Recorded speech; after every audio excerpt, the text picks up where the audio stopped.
Derivatives trading involves substantial risk of loss and is not suitable for all investors. Past performance is not necessarily indicative of future results. So stressful when the world's on fire. Good God. I can't look at this, guys.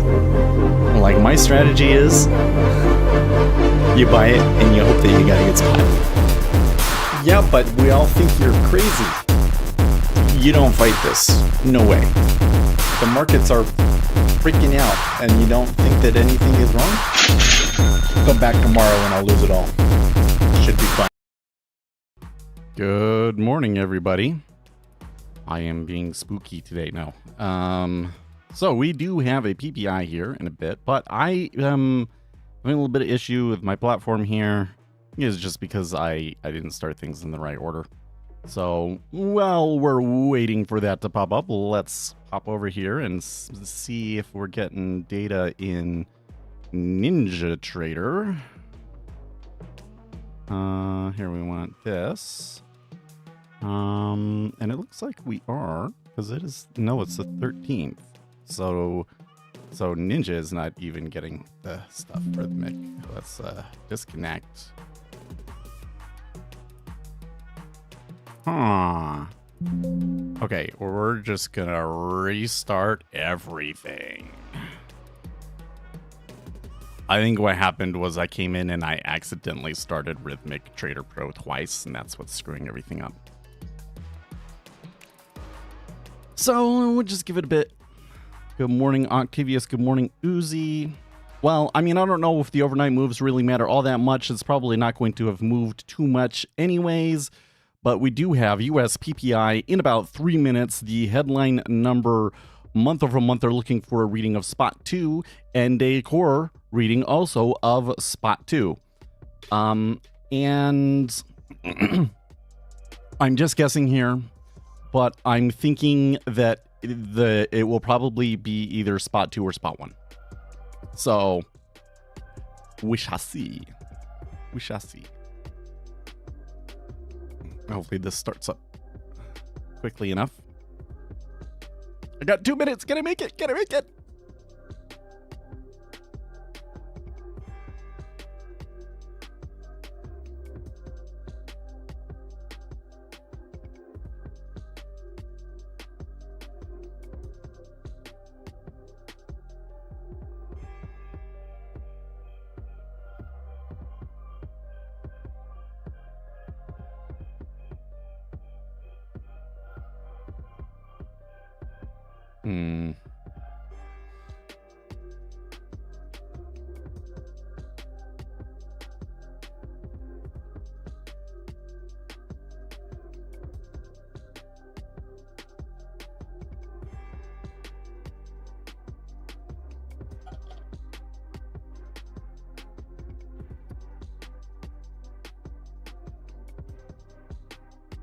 All right, come on, come on, come on, come on, come on, come on, come on.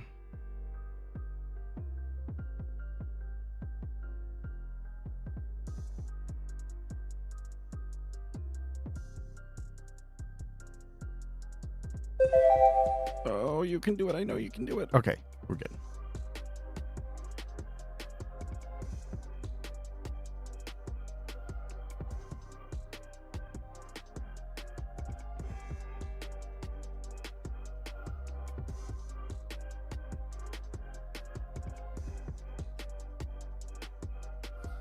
All right, so I have no clue what this number is going to be, but I'm kind of guessing it'll be good. But let's see. Let's see. 10 seconds.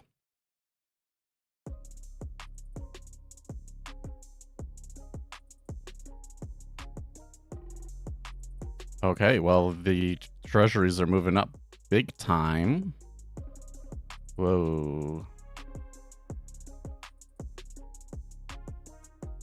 What I'm seeing in the micros over here is a little bit confusing, so I am going to turn that off. Okay, so core PPI was 0 and headline PPI was spot 1. So it was in fact good.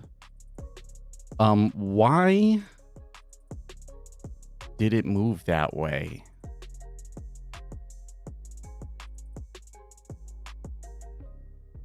That was a little bit weird.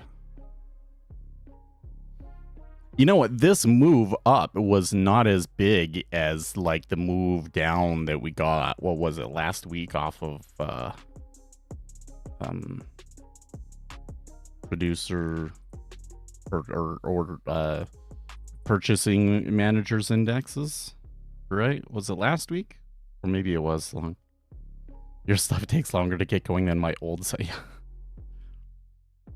It's just taking time for it to connect for some reason.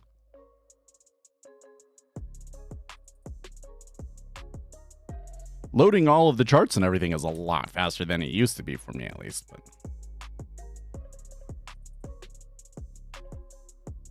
this is one, like, could I take 875? Like, that seems reasonable. But let's see, they're not going to hit it.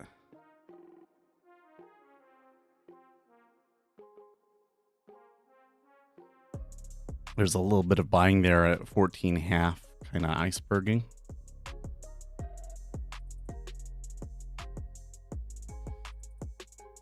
Okay, the spread is coming back in the micros.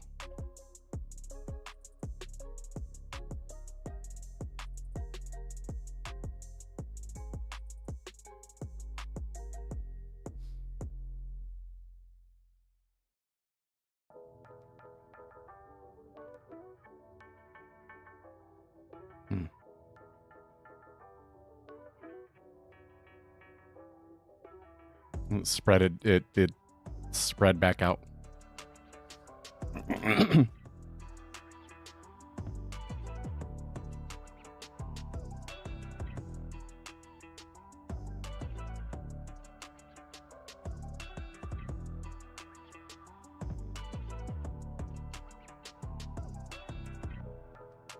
Probably going to be really tough to get a good fill here in the micros, but I'm going to try.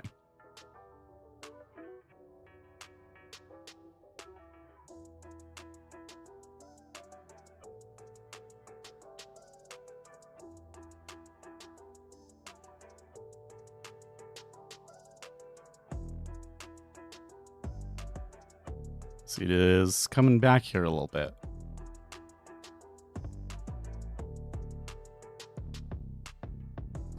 Well, part of the deal here is that it is PPI.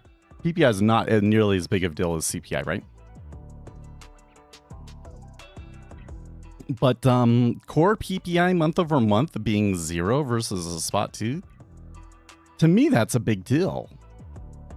Let's see if the flows go in line with it. Right now, it looks like I'm getting backwash.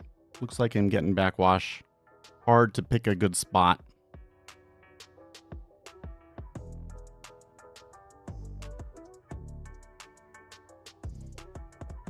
Okay, I'm seeing a little bit more liquidity in the micros now.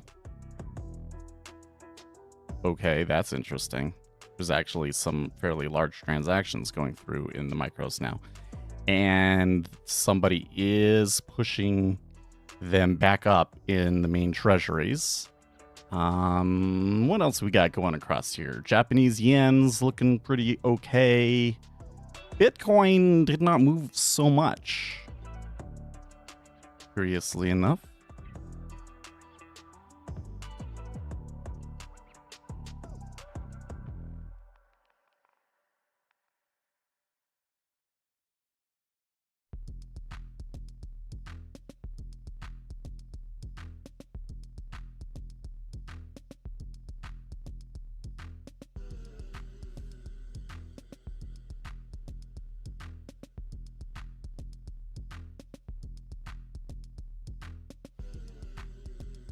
Okay. So I'm seeing right now is a bit of a liquidity hole at 14 half-ish area, but some desire to push it up. So I am seeing some buyers. They're not getting a whole lot of success because of the liquidity hole.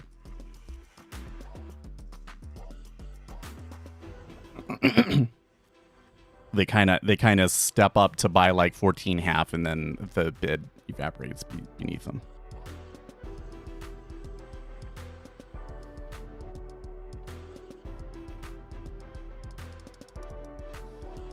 Also noticing, it seems to me that this move is much more centered on the short end of the curve.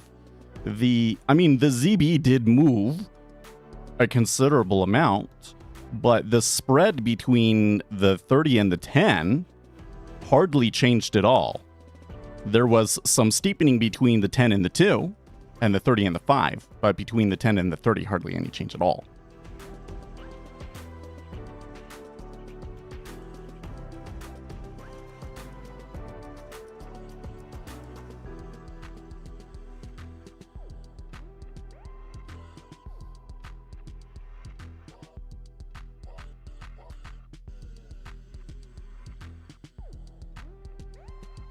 Okay, so they are kind of testing the bottom end of the, what would we call this, the value area?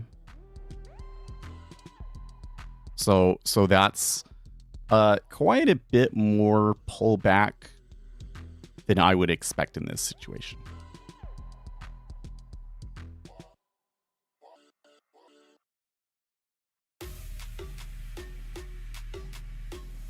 Looks like it does not take too much to move across that range, though.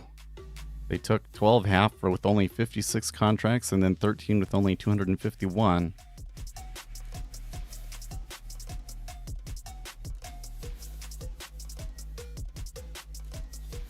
Meaning that the liquidity is still kind of soft.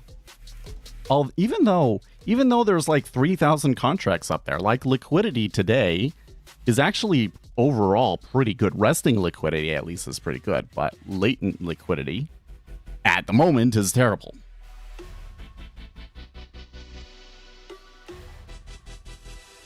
You got left behind. Oof. I don't know. I kind of feel like that anywhere between 12 and 14 is probably okay. But they're being a little bit difficult right now, aren't they? It's just like, well, I don't know. My fill wasn't too bad.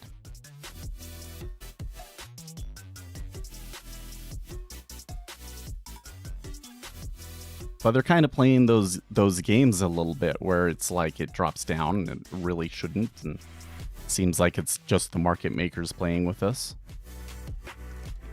So it's a little interesting that Uzi didn't get filled there.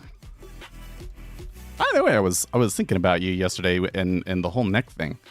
I was wondering, like, what is your chair posture like? Like, do you round over like this? Maybe you just need an executive chair with like a headrest. Because I was looking at getting the headrest for this. What is it called? Hayworth Fern. But I was kind of undecided on it because I wasn't sure if it was worth it and whether it would be good for my height. The chair posture in the office is good, but the chair posture in the back patio is bad. Well, okay. Because what you're describing to me sounds like something that would be caused by some sort of a movement or posture that you have throughout the day that you would want to work on. I guess sitting on the back porch. Okay, so there's a good take on the other side of the range here. So 16 is kind of an area that they like to play around with, though. So you're all better now? Oh, very good. Very good. Actually, so they came up to the 16, and it looks like there's a little bit of an iceberg on the bid. So some reloading, essentially. Which in this situation is good. In this situation, I would say is a good thing. So you come up to the high, and then they're reloading. That means that there is a large buyer there. And he is willing to take fills on the bid. Great. Of course, if they fill him and he's done, then that's a bad thing.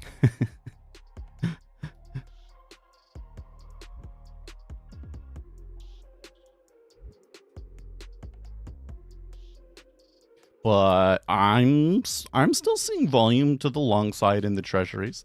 It kind of looks to me, so the thing I'm concerned about at the moment, do you usually start streaming this early? Yes, I start at 8:20 every day, basically, because that's when the treasury session starts. What was I going to say?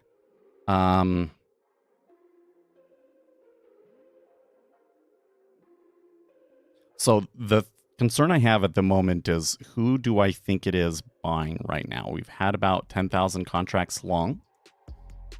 I'm a little bit concerned that it's a little bit more speculators rather than a fund really having to reposition itself. Something that will really be a persistent order flow is kind of what I'm concerned about at the moment. So I have yet to see signs that there's a really persistent buyer in here. Like, we are buying. The position is doing okay, but I'm not getting the really consistent signs yet. If markets are truly inefficient or efficient, why does price reject repeatedly at an important level? Do patterns consistently occur in the market? Okay, so first of all, markets, when you say, are the markets efficient or inefficient, we have to qualify that a little bit. So one way of looking at it would be statistical efficiency. So if you go and you look at some sort of a pattern, like a head and shoulders pattern, or like you were talking about, some sort of all-important key level like a VWAP or daily pivots or previous days highs and lows, etc., etc. Or is there some sort of persistent tendency in the markets to go a certain way? And what you will find overall, of course, there can be exceptions. You might find something that nobody else has had. But generally speaking, any kind of statistical measure that you can put against the markets will act as a martingale. Basically, to us, it's random. Martingale means that, like, the best prediction of it in the future is what it is right now. But it's a weird statistical concept that I don't completely understand, okay? So don't quote me on that one. But generally speaking, the markets are very statistically efficient, especially on an intraday basis. So that means you come in here, you're day trading, and you think that you see some pattern, moving average cross, bar pattern, whatever the deal is.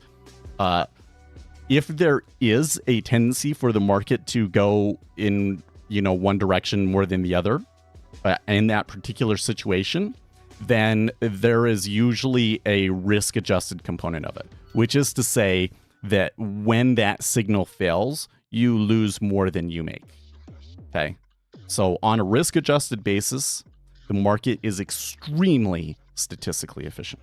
Okay? But another way of looking at efficiency would be, does the current price factor in all available information? Okay, so we just had a PPI.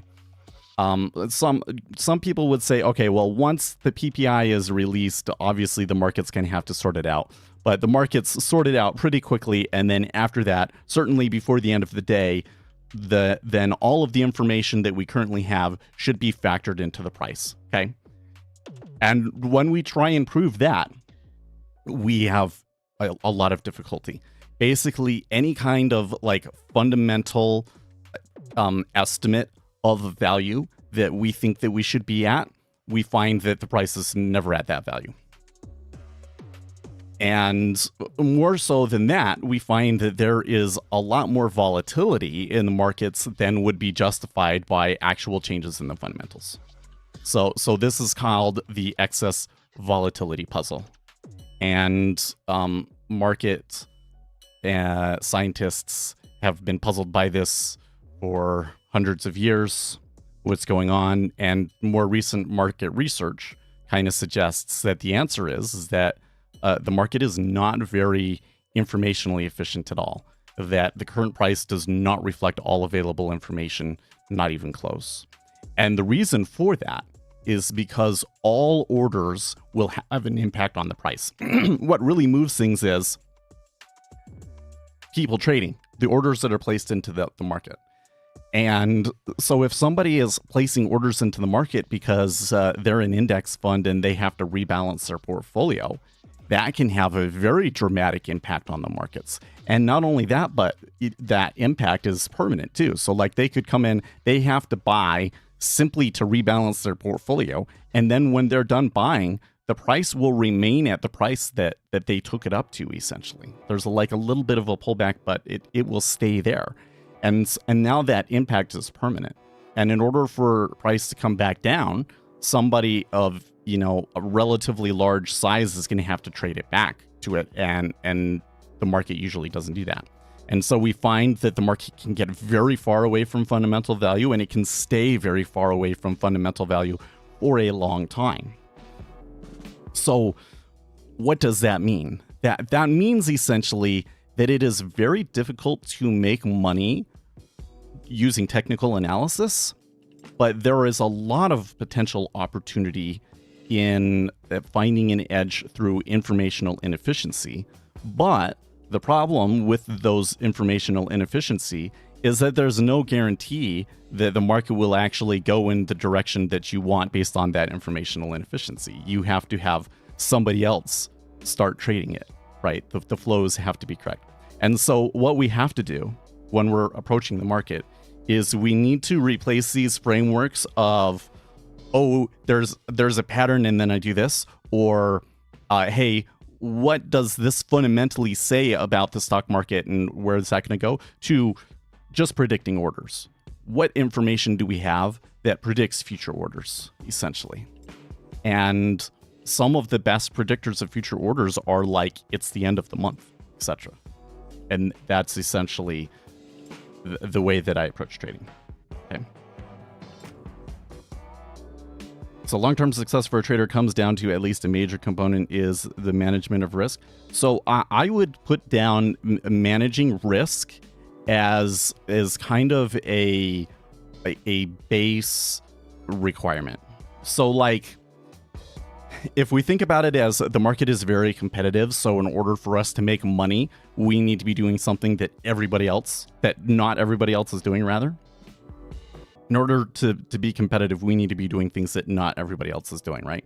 There are some things that I can prove to you are a thing, but like they are known things. So they might not necessarily give you an edge. And I call that base. Okay. So your basic technical risk management kind of rules, that is base. And by the way, some of your classic risk management rules are kind of wrong. Having set stops and targets will affect your results more than almost anything else and tends to make your results random. So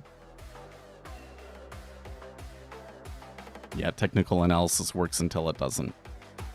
So very, very often what will happen is the signal that retail traders think that they've found, it's either not really a signal or the market sniffs it out.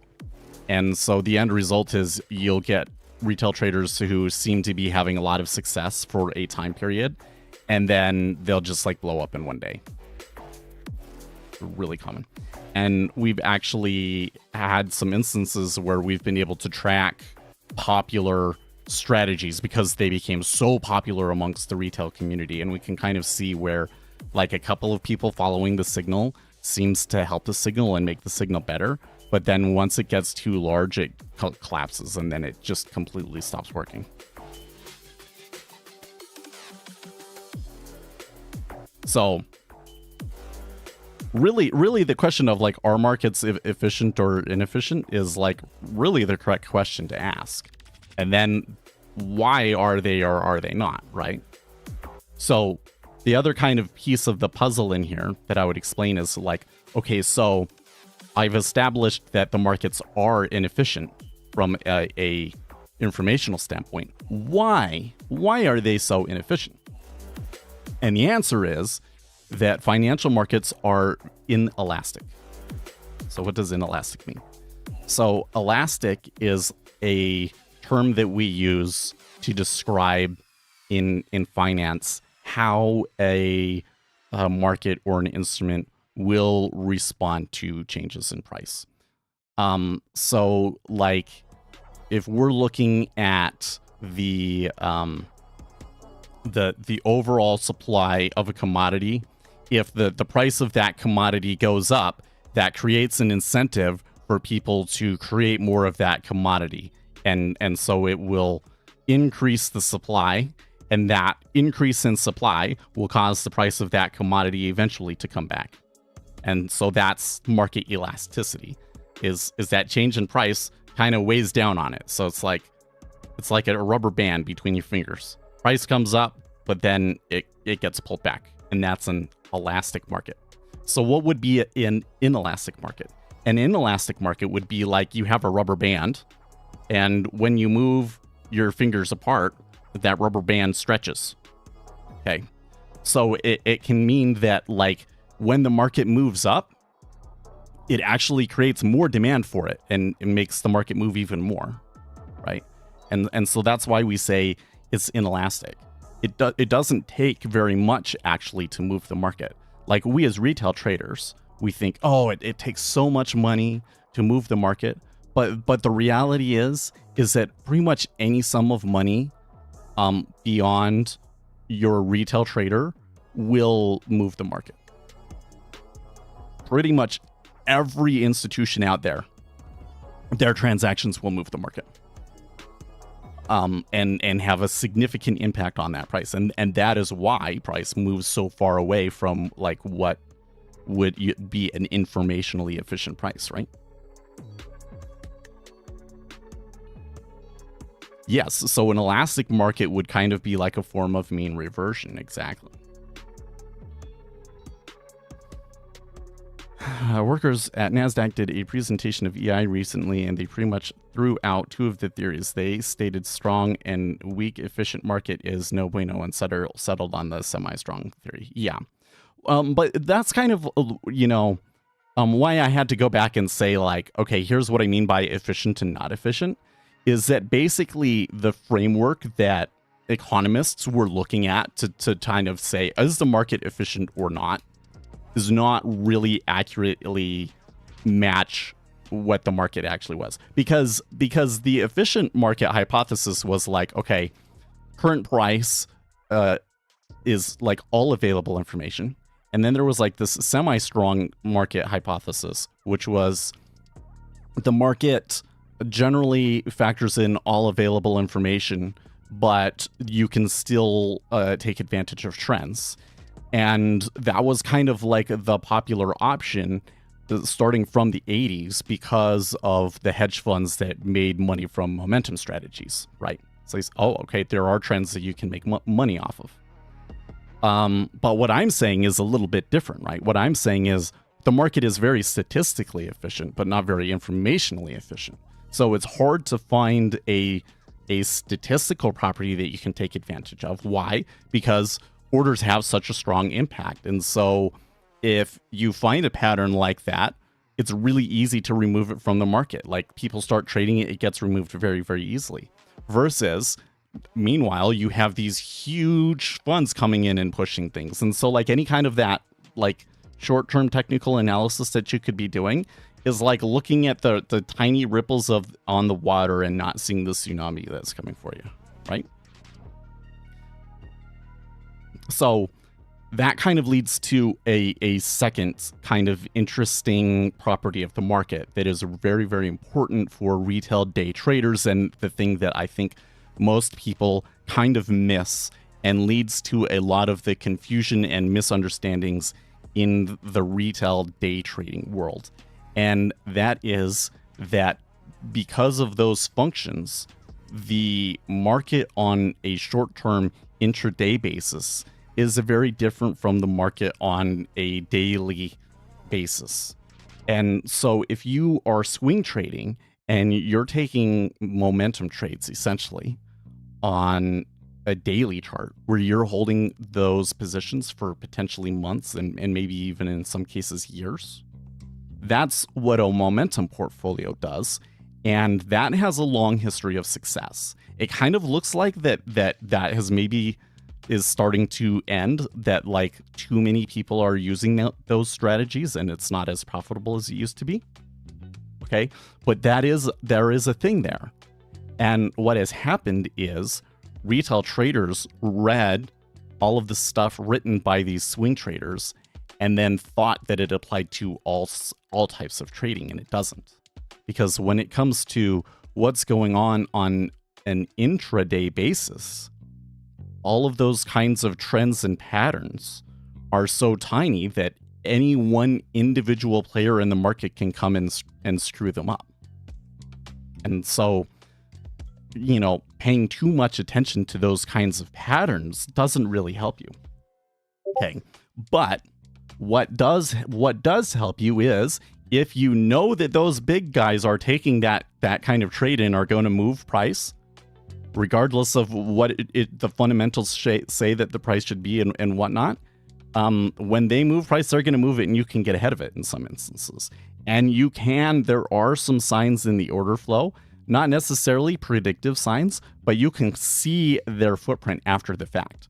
And so what you can kind of do is you can, based on your knowledge of the market and different institutional strategies and like what the overall market positioning is, you can predict that another large player is going to have to transact into the market, front run them, and then use the order flow essentially as a confirmation to show you that, yes, what I think was going to happen is actually happening.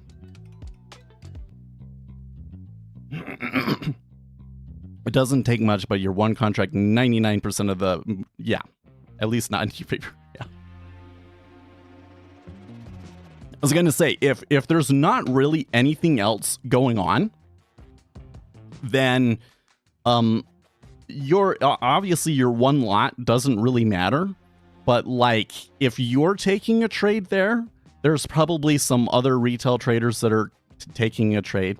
And in that kind of quiet, there's nothing going on market, just a dozen traders, a dozen retail traders can be enough for the market maker to do something weird and screw them over. It really is. So you kind of got to be careful about that.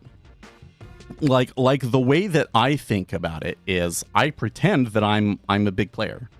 I pretend that my one lot is actually like 10,000 lots.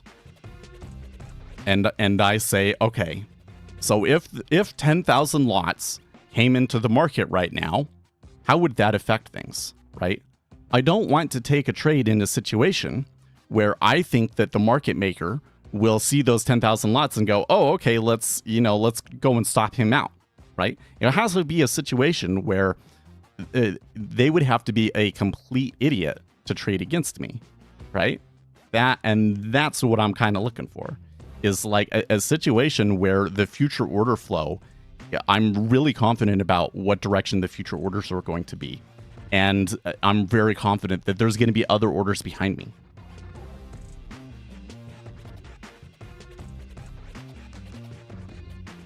Batcats is kind of weird because he says that technicals are shit, which is true, but then he uses them at the same time. And he also does endless videos to explain something that can be explained in 10 minutes. Well, yeah, that's the thing. I've never been able to sit through a whole Fat Cat video just because I'm sitting here like he's talking and this is like an hour-long video and what am I supposed to be getting from it? My videos are extremely information dense, right? Like every sentence has a ton of information that you can glean from it. But the problem with my videos is that I'm only going to tell you information that I can prove. And so you kind of have to watch all of the videos. That will kind of get you to, like, I believe that if you watch all of my videos and you really practice in the market and you build that skill for reading the order flow, because it's kind of like you're building a machine learning network in your mind and you're building that intuition. If you build that intuition for order flow, I believe that most people can get to break even. But in order for you to make money, and I mean like really make money, like become a millionaire from it or something like that, you're going to have to come up with some innovation on your own to take you beyond that, right? Now, I would argue that other YouTubers, they think that they're giving you an edge and they aren't. But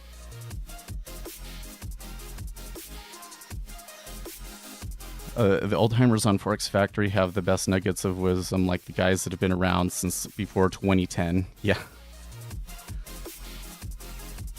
It's pretty wild that, like, you know, to find somebody that's been trading for more than 5 years, that's like 80% of traders fail before 5 years.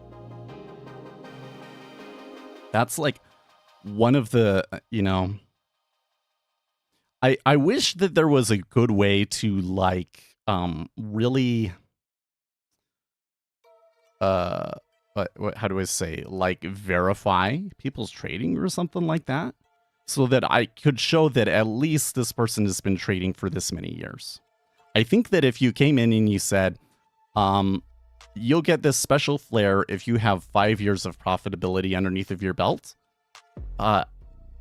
the person that has that 5 years of profitability under their belt probably doesn't post on the internet, right? So if you put the rules like that, then probably, like, nobody would ever trade. But I really think that we should at least factor in how long they've been trading, because I see so many people that are like, oh, I'm a profitable trader, I just became a profitable trader, yada, yada, yada. And it's like, okay, like 1 month of profitability does not a profitable trader make. Like 1 or 2 years of profitability, it to me is kind of like, so this is a good point to maybe start trading against them, because it's about to start failing. That's what's going through my head when I read these threads on Reddit, especially. It's like if somebody, so I've seen this one person, and they're like, oh, I've been a profitable trader, and I learned under some guy that taught me. I was like, okay, I can read these because I might be able to trade against it. Unfortunately, he doesn't give you any real information. I really think that the guy is probably trying to start a course. Like, he's gonna go through, he's gonna post all of these things, and like, oh, you guys, you thought it was all so useful and everything, so I've decided to start a course. I bet you that's what happens. But I can't even read the threads because it's like every sentence is like on a new line. They don't know how to use paragraphs. Oh, and it drives me crazy. I hate it. I hate it.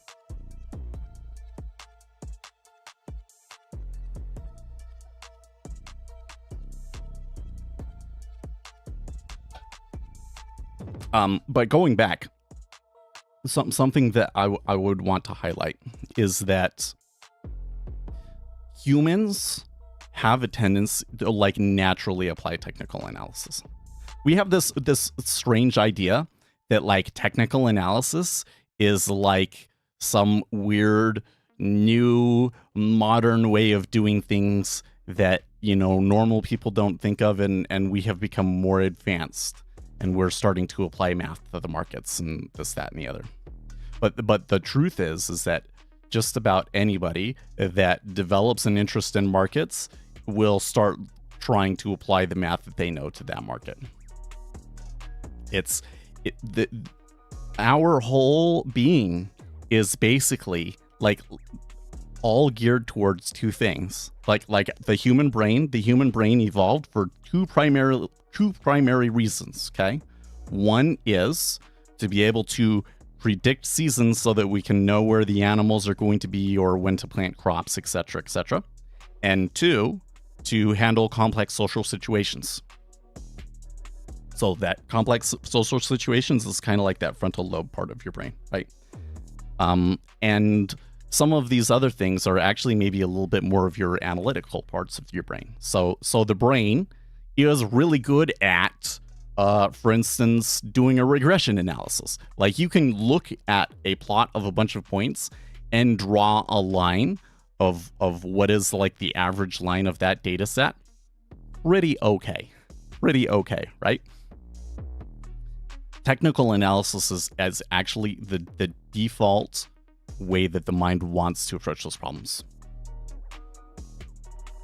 And so you have to be aware that you will constantly fall into that trap. You'll learn something new, like you'll learn order flow, and your first inclination is going to be start applying technical analysis to order flow. Define a really set pattern that I can define really, really well, and then always take that trade in a certain direction. And there should be some percentage win rate, and that should make me money, right?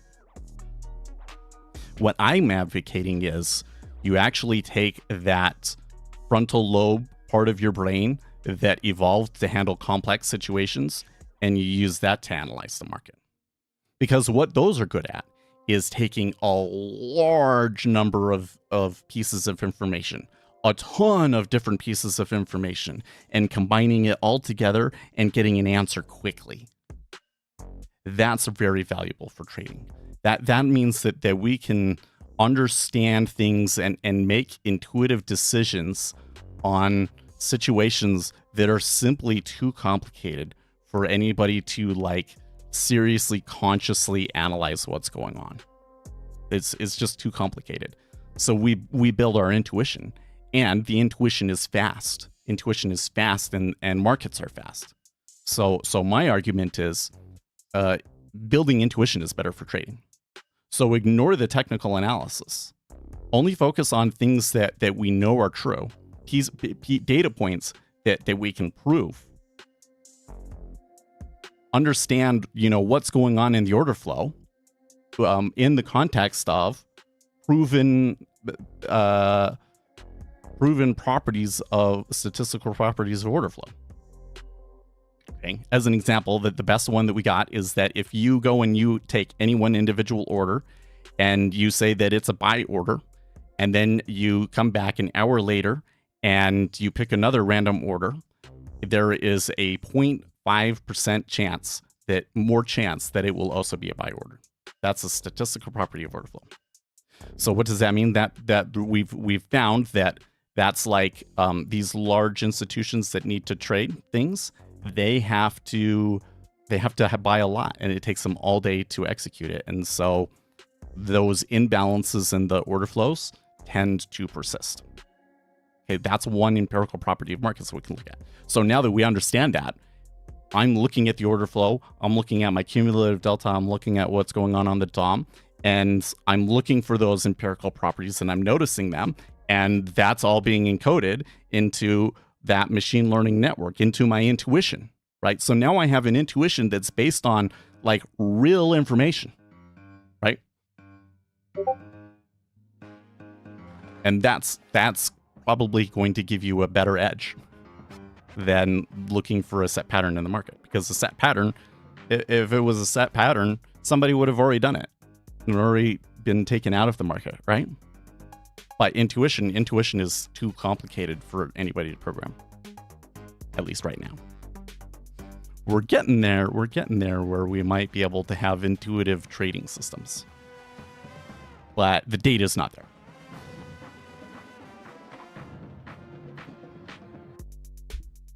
Let's see. I remember being on Forex Factory back in those days. There was a thread on Forex Factory from back when we collectively wrote the first real market profile indicator for MT4. Oh, wow, really? I was in there helping them code. Was when I first started learning coding, and learned a lot from the thread and its participants. That's interesting. Yeah, we resonate with patterns technical analysis because it's innate to our human nature, our natural learning behavior as humans. Exactly. So just remember that we have that tendency. Resist that urge. You notice I'm pointing it out all the time. Like if there's a head and shoulders, I'm going to notice, and I'll point it out. And I'm not saying, oh, that means that you should go short here. No, I'm just pointing out that it's a head and shoulders pattern. Other people might notice it and start trading it, but since we don't have anything that gives us an explicit edge with that, we just ignore it. We're explicitly only paying attention to things that we know matter. And of course, we're constantly doing work to try and prove new things that matter that other people haven't found. But until we've actually proven that like it's a thing where don't waste your time with it, because it will ruin your intuition.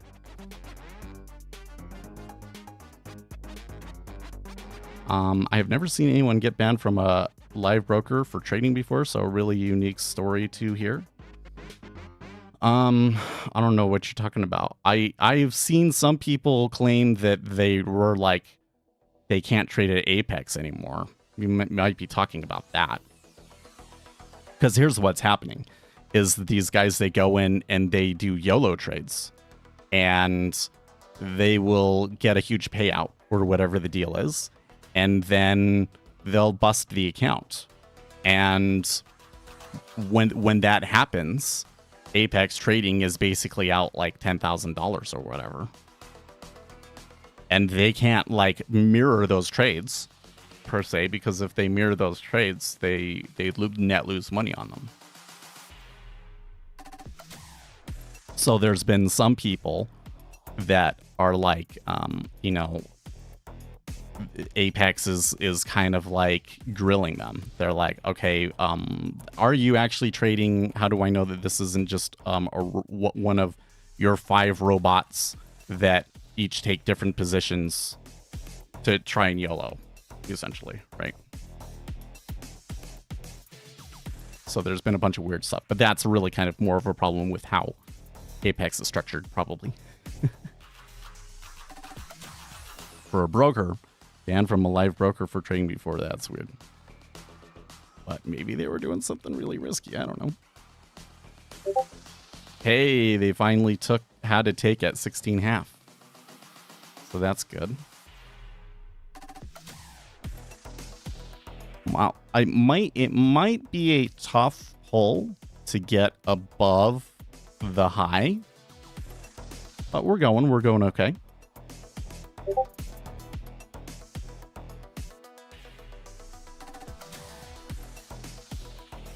Feeling pretty good about this because the last 2 trades that I took last week were losers, and that gets me back where it was. So I had to be patient for it, but I did finally find a good opportunity.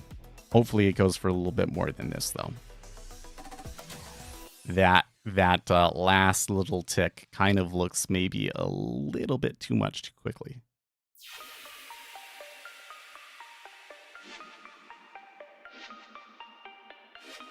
Like probably some guys getting stopped out there. It might try and by the way, let's clear above us too.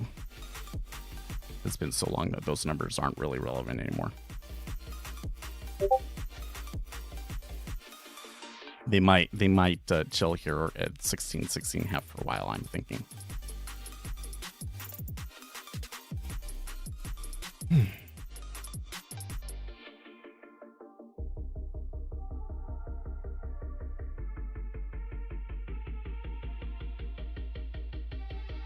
I've been looking around for, you know, if there was anything interesting from the Elon Musk Donald Trump interview on Twitter Spaces yesterday.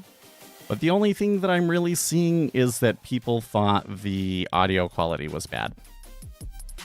And it sounds like he mostly just said the same things that he always says. It wasn't an interview, it was more of a conversation.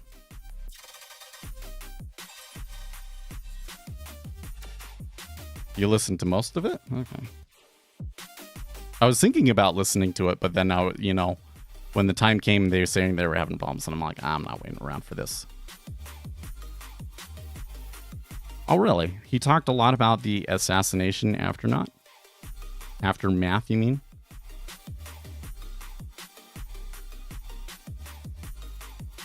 What the heck? Barack Obama released a summer playlist? Whoa, okay, that was interesting. So, there is an iceberg on the offer, about 3,000 contracts so far. There was an iceberg on the bid, and the seller started to get a little bit aggressive, and the buyers held it.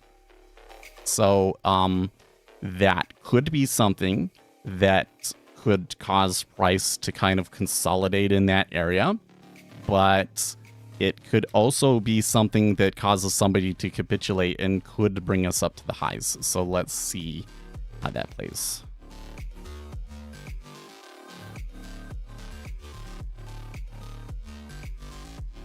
That, for me, is a good reason to take a profit. So I'm thinking if I had multiple contracts, I would leave some on, because even if I'm a little bit skeptical about their ability to breach the high, in a situation like that, there's a good tendency, I'm going to say maybe 50% of the time, 50% of the time they will just die there, and 50% of the time they will continue the trend a little bit before coming back to it. So that makes this place a good place to take like some profits. If I had multiple contracts, I wouldn't take the whole position off, but I'm only trading with one contract there, so I'm just going to take that and be happy with it.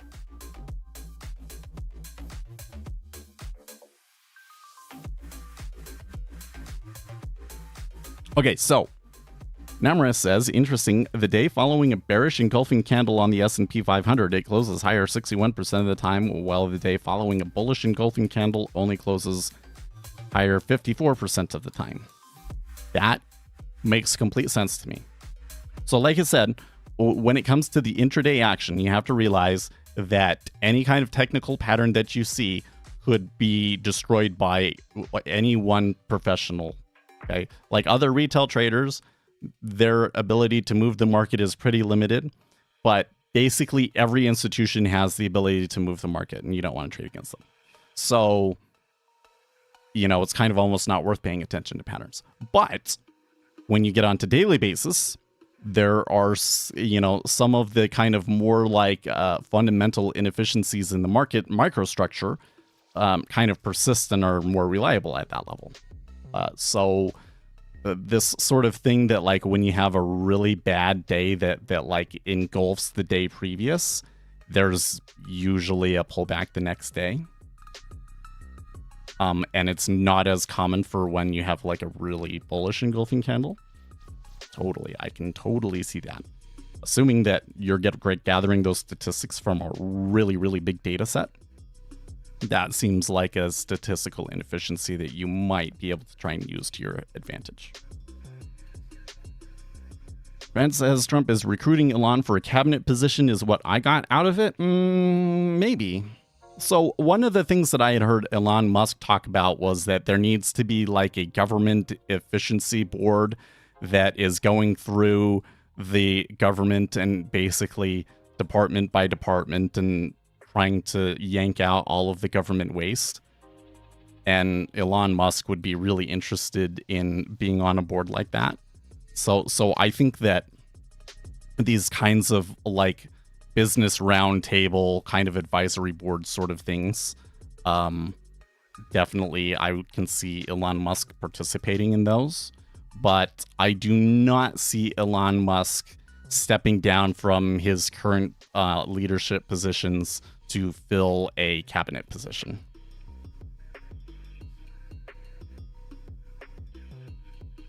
Okay. So there's still a bit going there at 18. They take it bid. Few contracts at 18.5. It looks okay for now.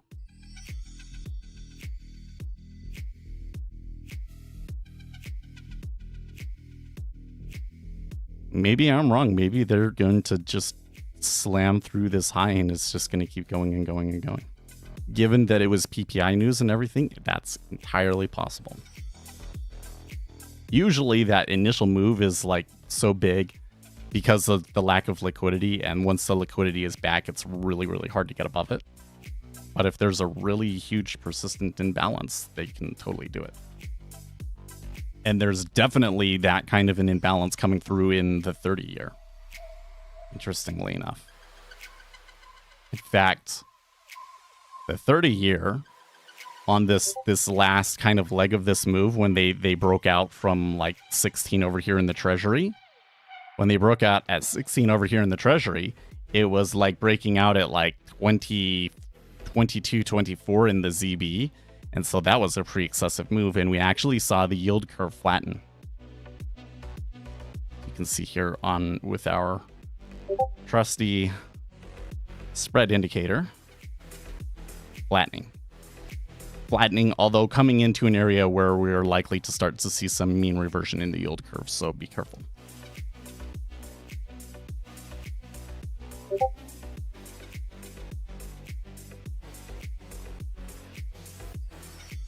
In terms of quality of the space, the audio was fine. I listened to it in the shower. Well, okay, so Reddit itself, of course, I tell you what, man, the thing that was the most interesting to me about this space was that the Democrats seemed very threatened by it. There was like Democrats, I wouldn't call them Democrats, but liberals in the EU that were kind of threatening this space to say like, oh, if you push misinformation, that's going to be against the law, yada, yada, yada. There was like a DOS attack against it. The Harris campaign put out like 2 official statements about it, trying to dismiss it. They were threatened by it. Yeah. And on Reddit, you saw like the social media machine was like in full gear, trying to, piss on the space. And I don't want to call it a space, so just call it an interview. And they were all saying Donald Trump had a lisp. They're like, Donald Trump had a lisp, what's with this, yada yada yada.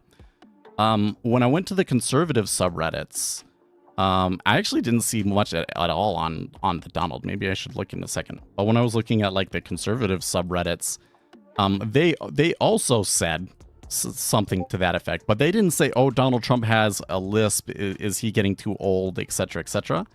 But rather they said that the audio quality overall was bad, and that quote unquote lisp was bad audio quality. So I don't know what to make of that overall. By the way, where did I get at? How much am I missing out on? Third dispositions. I got out at 856. So there is 5 ticks. Ooh, this maybe could have been a 30. Maybe I should have stayed in. Well, I can get in again for the break if I think it's going to break. But I'm still of the opinion that it might be hard to do that. Let's see. I don't know if that's one that I really want to bet on. I bet you, well, I would bet you that if they do it, it'll probably be pretty spectacular. I don't know, then I'll probably feel like I wish I had stayed in.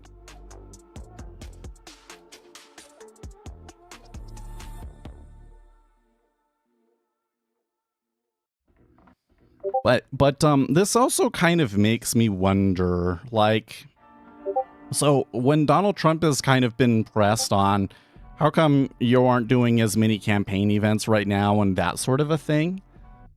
He's basically said that they don't really see a point in pushing too hard before the Democrat convention. So, like, tactically, that makes complete sense to me.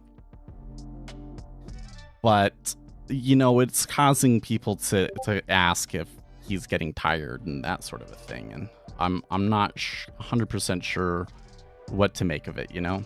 Because a lot of it is just people want to create a narrative and we'll see what they want to see sort of a thing. And is pretty wild. That also is a really big deal with, okay, so something that's been going around is Donald Trump made this tweet accusing the Harris campaign of using AI. So I've seen 2 things. One was a picture, and people are pointing out things in the picture that don't seem to fit and suggest that it's AI. And then there was also a video, and the quality of the video is kind of suspect and looks AI to me. But the picture, the video was posted by Harris's TikTok account, but the picture, nobody really knows where that came from. And so all of these people are trying to, on the left, are trying to say like, oh, it's false. It's a real picture. But, and they're making that assertion primarily because there's other media out there that you can show that like the event did happen and all of that. But the reality is that we actually don't know where the picture came from. Like if you go to Snopes right now, Snopes tried tracing it down and talking to some journalists and photographers and stuff. They haven't been able to isolate the original source of the image. So it may just be the case that somebody used other pictures to make an AI generated image of it, you know, and that it is actually fake. And it wasn't Harris, but it was somebody else that faked it. But because everybody has a bias there on that, it's like, it's hard to sort it out. The liberals don't even notice. Most of these people that were arguing that, when I was going in the thread and arguing with them, they didn't even realize that we don't know where the picture came from. Like, I think that they were all assuming that it came from the Harris campaign, but I can't prove where it came from. So basically, we've gotten into the thick of the election kind of disinformation sort of stage of the campaign, where there's so much misinformation out there trying to fuzz things and people trying to shift things their way that it's really, really difficult to know what's really going on. Okay, so there was a bust of the high and there was a pretty decent amount of volume behind it. So it does look like that last trade that I had, I could have gotten $30 out of it, but that's okay. I can always get in again if I really like it.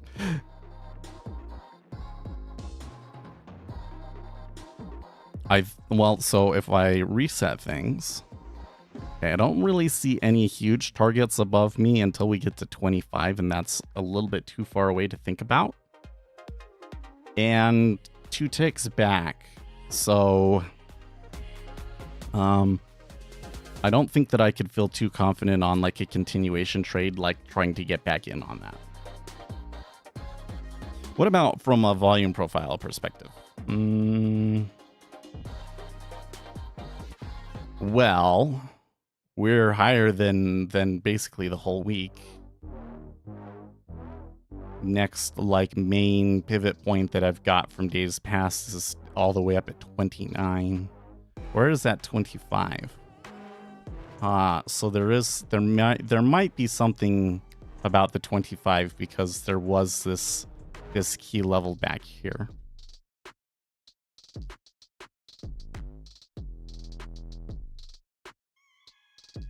I think we got to be cautious though about that on like the volume profile, because you know CPI can diverge from PPI a lot. So I'm guessing that CPI will be good tomorrow, but there's no guarantee. And I really am guessing on that one.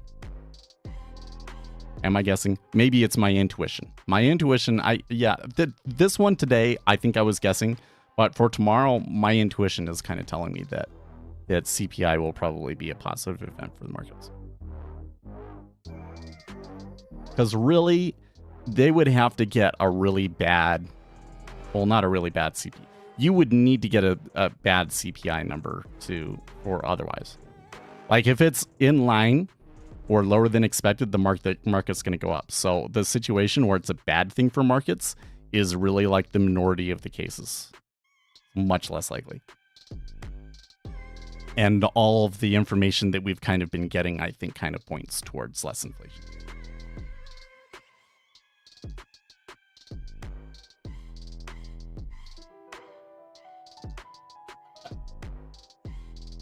Okay, so we are still seeing a decent amount of volume coming out and transacting in the 20 area. So while I would say that there has been a pretty decent and persistent buy, so it was just like I took the trade. My expectation was that I would continue to see cumulative delta slowly move up. And while there was this kind of thing right here, which when I see that, that's kind of to me is like somebody stopping out or something like that. But when you look at the overall trending cumulative delta, these sorts of things, that's somebody is persistently buying it. That's a large meta order. So I think that we're going to continue to see that meta order, but we have come into an area of supply here at 20. So they are building a liquidity hole here, likely to stay in this area for a little bit. And then if we're going to have another leg, it will come in later. Also, I don't know why I didn't hear the ding, but we are getting the market open here, so...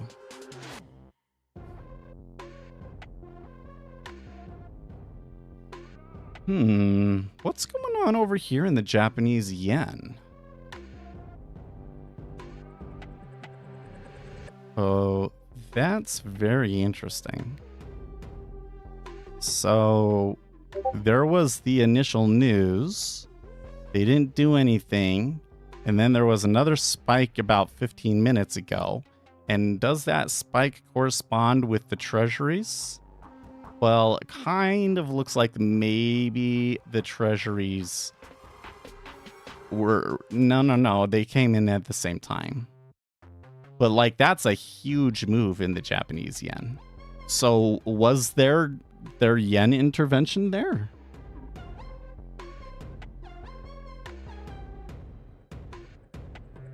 I'm going to make that big. And take a picture of that.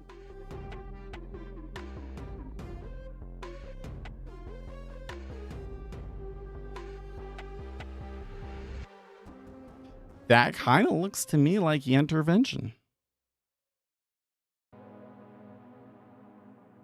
Either the intervention or somebody puking real hard. But if it was somebody puking real hard, I think that you would see some fallout effects into equities again, like we were having, and we're not seeing that, so...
It's actually kind of... So at the moment, I'm kind of like, okay, they broke the high. Did they extend from there? They broke it very, very briefly, and they've come back below it. So this brings me back to this, like, when I was taking my profits, as, you know, they're building a little bit of a liquidity hole, and often what happens is they push a little bit further, and then they come back to that spot. And I'm wondering if that's going to happen. But I'm suspicious there might be enough, like, supply still left there and back and forth at like 19 half that they don't come all the way back.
Your TLT position is a big green what? Big green what? Big woot. Oh, there you go. Yeah. Well, how much is it actually on the day though? You know, I've never doubted that at some point buying bonds down here and everything is going to be like a profitable trade, right? The question in my mind is how good of a trade compared to certain alternatives, right?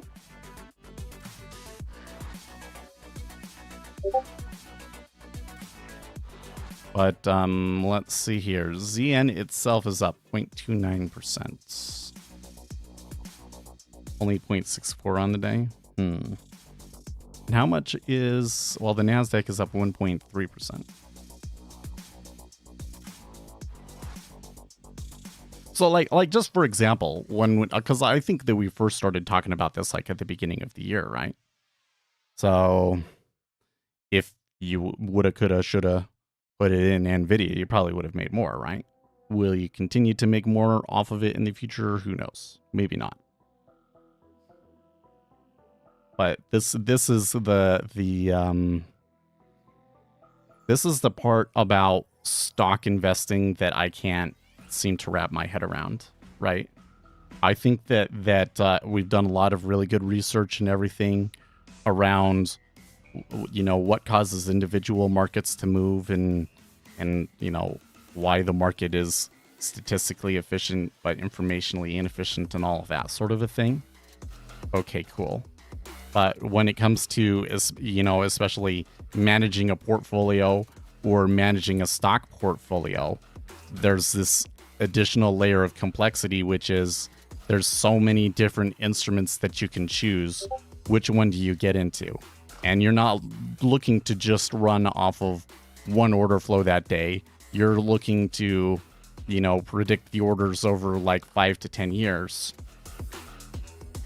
And how do you decide which of those stocks is going to go up the most? I can't wrap my head around like a strategy to determine where the best place to put the money would be, you know?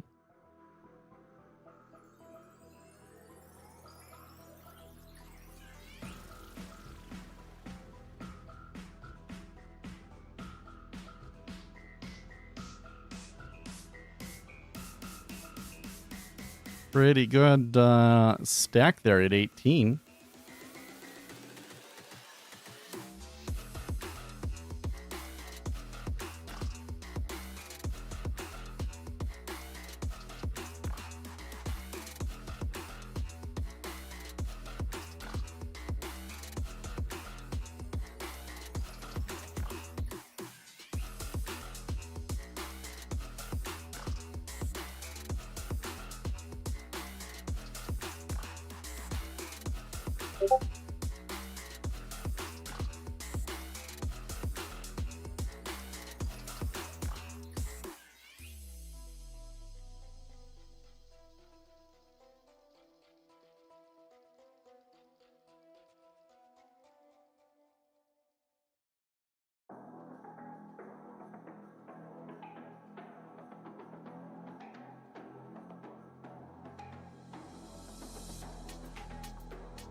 You can pick stuff and go for home runs, or you can dollar cost average good dividend records. I do the latter for the most part. I've got small yield chase spades that I could do.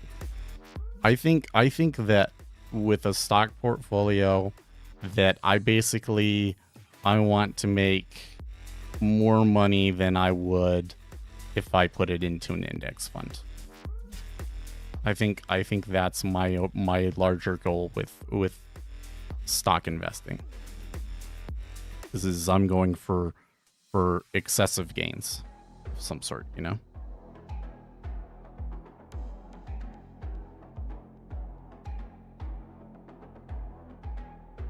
Outperform the market by a certain percentage every year. Your goal is a well, but so if why individual stocks instead of an index fund if it's a glorified savings account?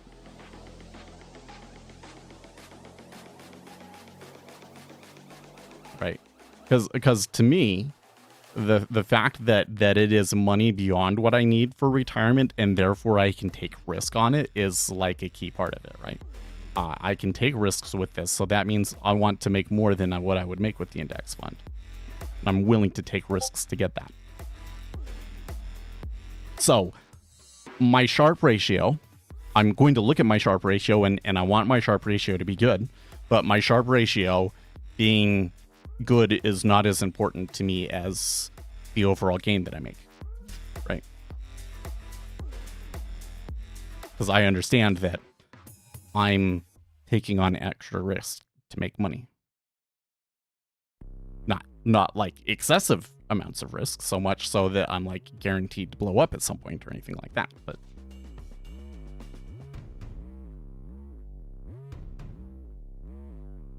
you're just letting it sit and it's still an effective glorified savings account? Oh, okay, but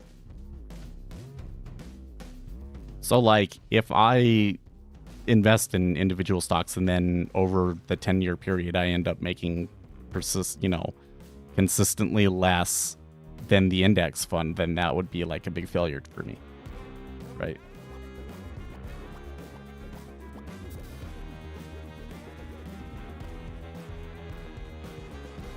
So for my savings, I want the best risk-adjusted return, and that's an index fund.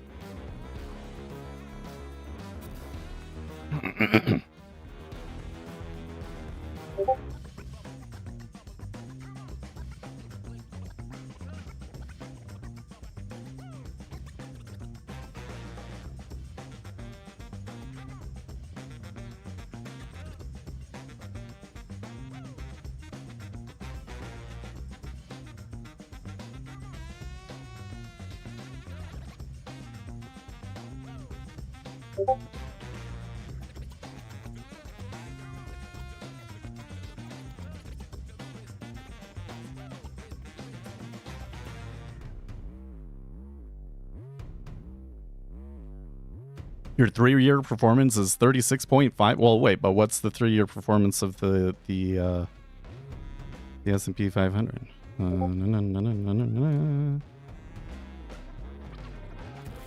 Or actually, could I do it with Quayfin? Would Quayfin tell me here?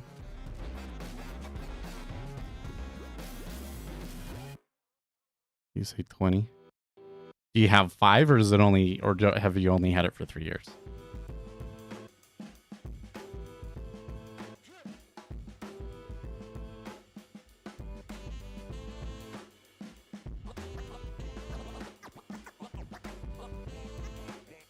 Okay, so the 5-year return of the S&P 500 is 84.25. E-Trade only lets you look at 3-year max. That sucks. Let's see. Maybe I can columns return. Or is it? Was it total return? Total return 5-year. No. Oh, there you go. Total return 3-year.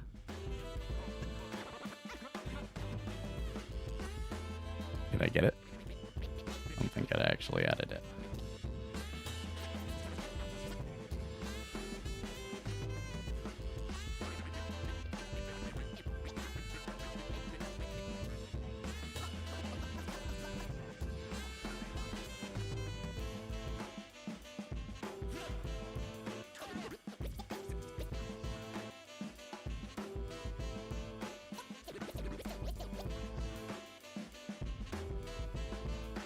Percentile rank.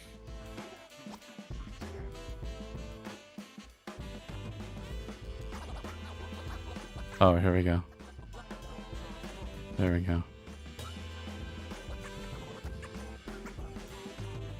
Okay, so coming back to here. Where's our indexes? Indexes should really be at the very, very bottom, huh?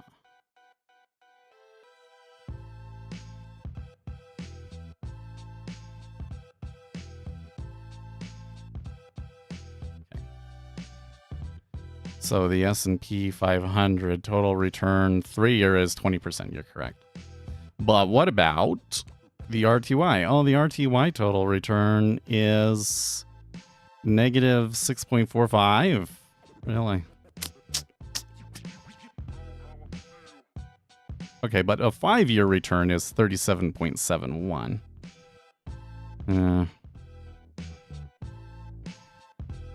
See, so let me put it this way.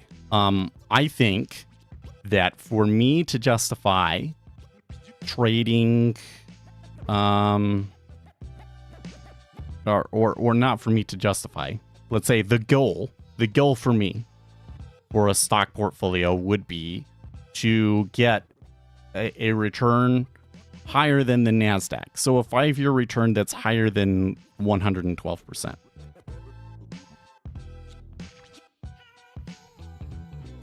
Yeah.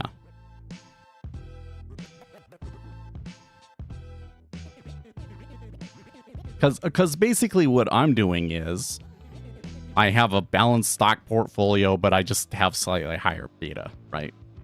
So if that's the case, I should get a return higher than the S&P 500, right? Okay, cool. Yeah, which is fine. So I think that your performance is probably pretty okay in line, right? It's just, okay, you have a bunch of stuff in there though, right?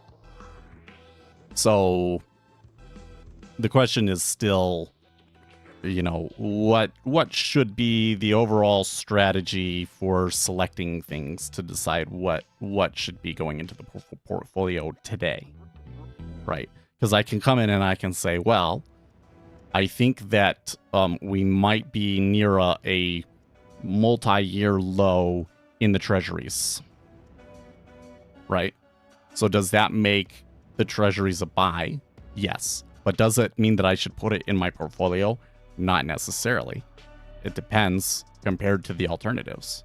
And how do I determine that that particular opportunity is better than the other opportunities that are available to me? And I can't sort that out. What is a DOS attack? A DOS attack is basically when you hack a bunch of other people's computers and then you tell all of those computers to send a bunch of data all at once to one particular person, and that person or service will get overwhelmed and the quality of their service will be degraded as a result. So last night, Elon Musk claims that they were being DOSed, which basically means somebody was sending a lot of Twitter requests and causing the whole website to slow down.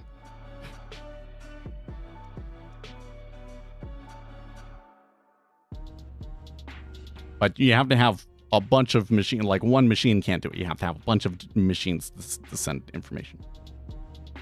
Well, I started stacking treasuries as a hedge. I always heard the 80-20, so I chased that. When the rate cuts come, my TLT position, at least that's what was my thought process with it, yeah. I just don't have a, well, I mean, I guess I kind of have a process, because my process is top down, bottom up.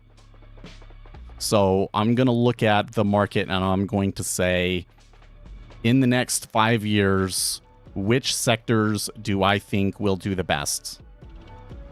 Which I'm not too sure about at the moment, to be honest with you. And then based on those sectors that I think are going to do the best, I pick the best in class from those. So there's the top-down analysis to decide sectors, and then I use bottom-up analysis to determine the best in breed of each of those sectors. And that's the way that I deal with it.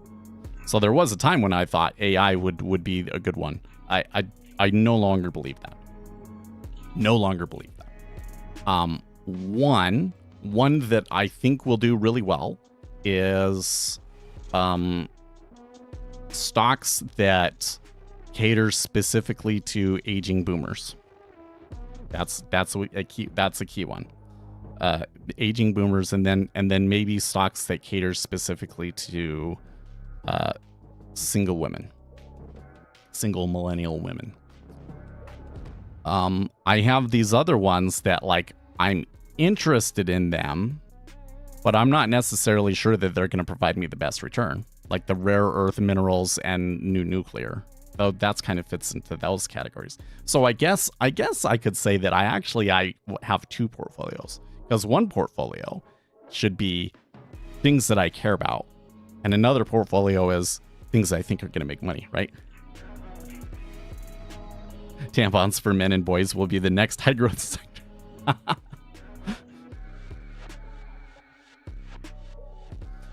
You know what's so funny? So I don't know why this kind of takes me in this direction, but something that I continue to laugh about is the makeup industry. The makeup industry really wants to make inroads with men, and you know what? There are totally some reasons why that it could happen. Like, if you put makeup on, you will look better. But the problem is that every time they do it, they're trying to make it be like, oh, you can look femmy too. Well, no, you don't want to look like a girl. Nobody wants to do that, and that's the way that they keep like presenting it. And so they do this over and over again, and it just belly flops every time. And I think it's so effing hilarious. Yeah, ugly feminists put a big dent in the makeup industry, so now they need men. I mean, really, think about it, if you were in that business, right? Okay, you have, like, every woman uses makeup, okay? And every man doesn't. So, like, you're missing out on half of the potential market, essentially. So you could potentially double your market if you could convince men to do it. And like, the straight up truth, for real, is that women look better with makeup. Of course, there's different ways of doing makeup, and some makeups are kind of like, oh my gosh, that's too fake, and some is more natural. Really natural makeup will make a woman look better. Just straight up, it does. And really natural makeup will make a man look better too. It just straight up does. The problem is just that there's not a whole lot of makeup and styles and everything designed specifically for men to make men look better and still be manly, still look manly, right? And for some reason they can't seem to get that through their head. Because I'll do, I've had to look up, learn more about makeup than I want to. Because if it's okay here on stream, but when I record videos, if I don't put some makeup on and stuff, like, my head will just, like, blind you. You'll just get blinded by my head. So I have to put some lotion that mattifies it, and then put some, I forget what you call it, the powder stuff, to kind of, like, break that up so that the camera doesn't look terrible. When it's this tiny little thing, it's fine, but when we do a full-size video, it's too distracting. When it comes to fashion and personal appearance, I will be looking up to celebrities. For me, it's John Stamos. Well, maybe they have, if you look at, what is it, Aquaman? He kind of wears makeup, doesn't he? Yeah, maybe. Reminds me of the razor industry. Men mostly only shaved in the past, so the razor companies wanted more profit, so they ran ads with magazines to repeatedly show women as having to be hairless. Yeah.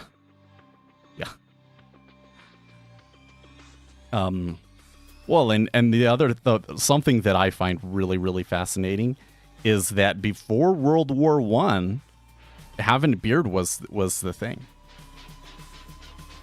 It wasn't until the 1900s, and one of the main motivations, apparently, for getting men to shave was so that they could wear gas masks in World War One. It's kind of wild to think about.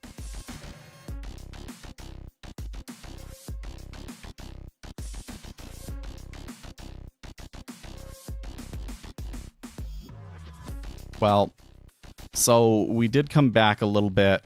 It is about where my spot was. So while I could have probably made $10 more, it might have been a little bit tough to get.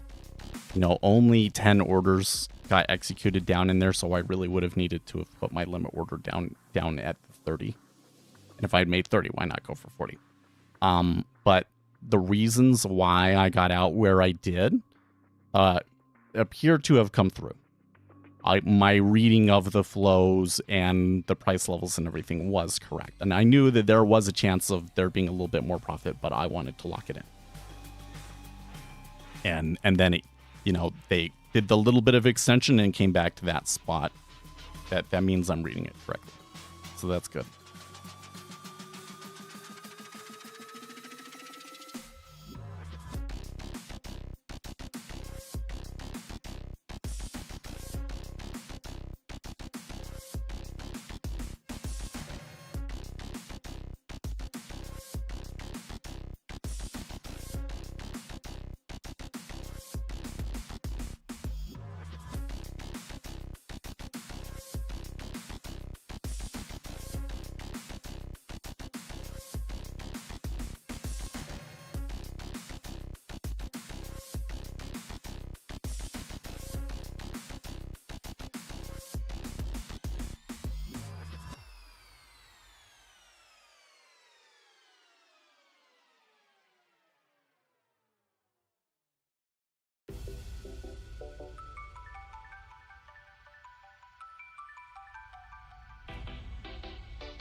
What you got here, D?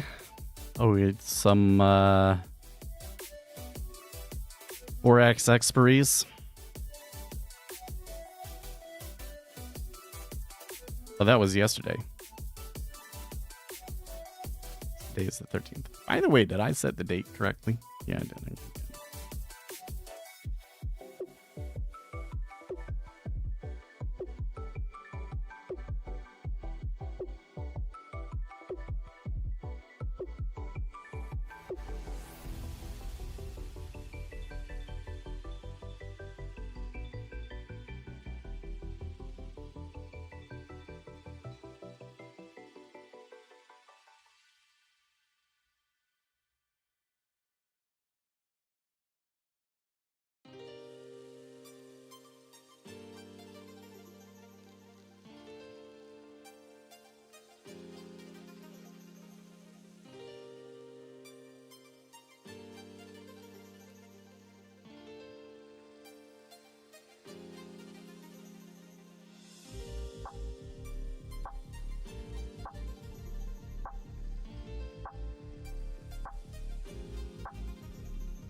Starting to look like I'm gonna just have to take my miss. But didn't you say that you were out at...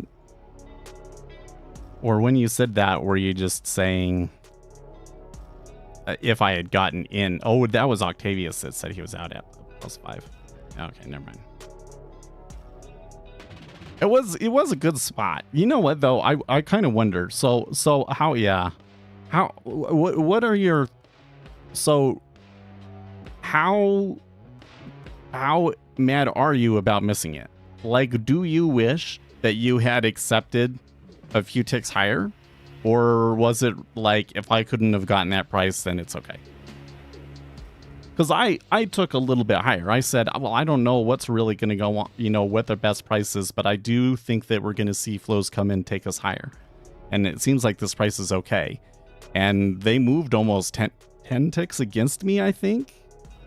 You know, so part of me is like, should I have waited a little bit longer? But I don't know. Was there really any way that I could have known that they would go 10 ticks against me? I don't think that there really was. But sometimes you seem to think that there is, and so that's why I'm kind of like curious as to why when you missed it that you didn't jump on. Anyways, being picky is capital preserving. So yeah, maybe that's true.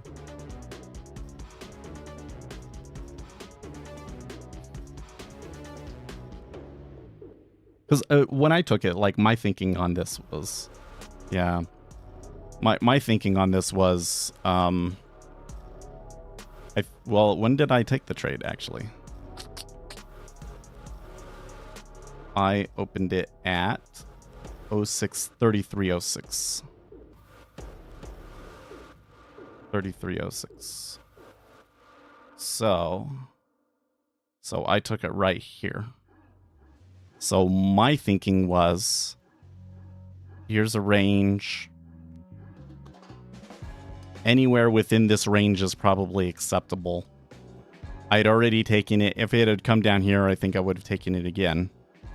And all I'm kind of asking is, okay, so you missed that. Why do you want to catch that so bad? Because in this situation, were you not confident that it would eventually break out of this range and go higher?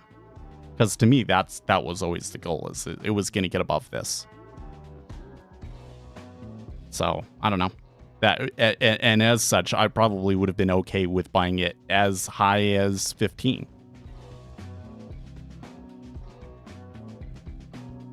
But I got more like 14.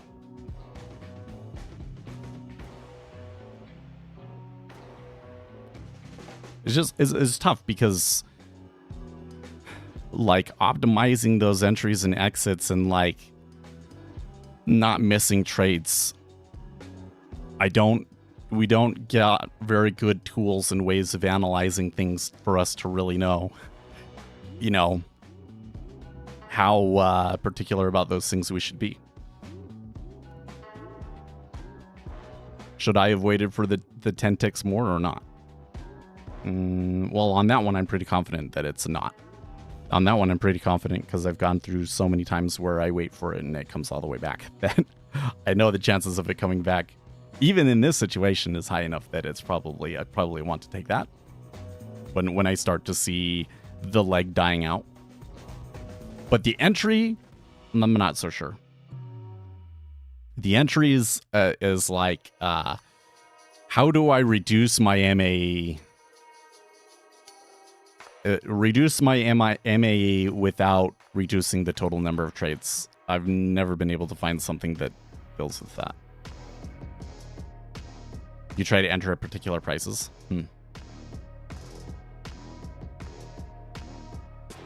We should test that. Because you know what? I do that too. I very much prefer to get in around a 5 or a 0. Does that help or hurt me? I wonder. What's your Discord? There is a link in the video description or on the channel page. But it's not the Speculator Seth Discord, it's the Futures Trading Discord. So maybe it should be the Speculator Seth Discord, but that's not how it started. the way this whole thing started was the Discord was first. And then I started streaming. And there's kind of a whole thing about how that started too. Oh, you don't have to delete your message after I answered the question. Come on. Be proud that you asked a good question and got a good answer.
Usually call this session at 11 my time. Wait, why are you saying that? Top of the hour is a good time to stop. Actually, no, I take that back because it's 11:30. It should be 11:30. I can't tell you how many times I've had a position and I gave up on it because it got to 11, and then the move happens going into the London close. And in fact, probably my best period of trading, although I don't think that I was trading live at that particular period. No, there was a period where I did do it live though. Oh, it was before the pandemic actually, but it was when I was working from home. It was when I first started working from home, and I was able to trade until 11:30. When does Alligator get back? Well, I have seen him in Discord. Not so much this week, but he usually doesn't come back into full swing until after Labor Day. So.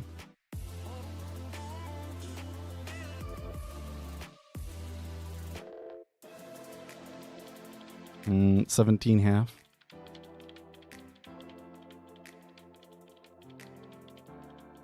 So I think when it comes to entries, the issue is that the liquidity holes, or rather what you see on the volume profile, is like a real thing. The problem with the volume profile is that by the time you see the volume profile, it's probably already too late.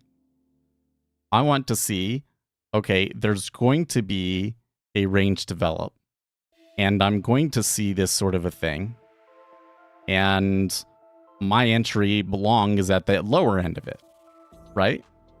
So what I'm often thinking is when that range has already kind of been developed, I don't think that I necessarily want to get in right at the most popular price, because what happens is it goes a little bit and then it snaps back to it, right?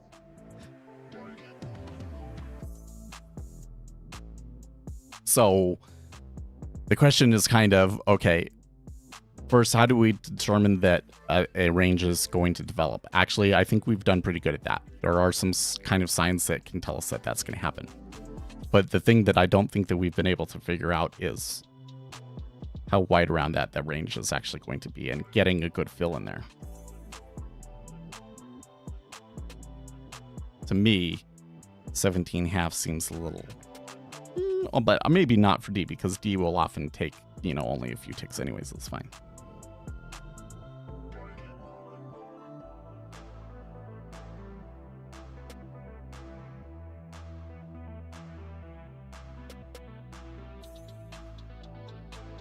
Change my view. No taxes on tips is a giveaway to restaurant owners and will hurt workers.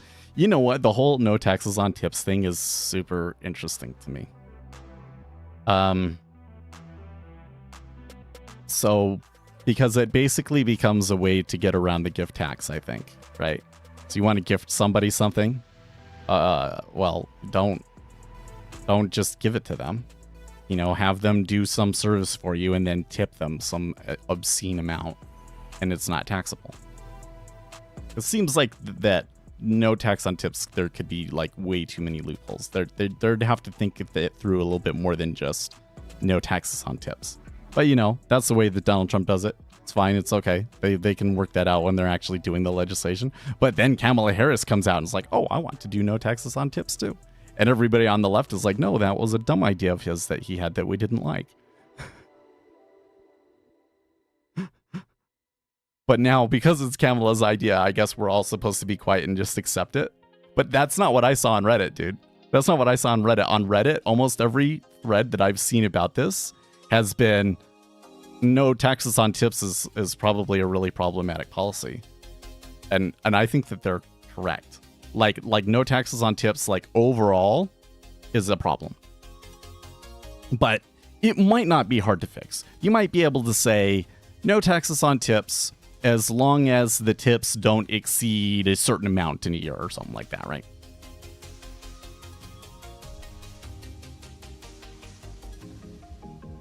And like an individual tip can't be more than a certain amount.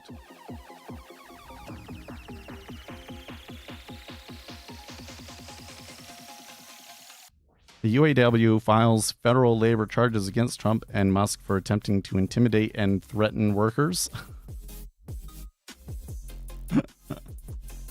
That's it. That's actually kind of funny. Wait, so what was it that they said specifically that is trying to intimidate and threaten workers?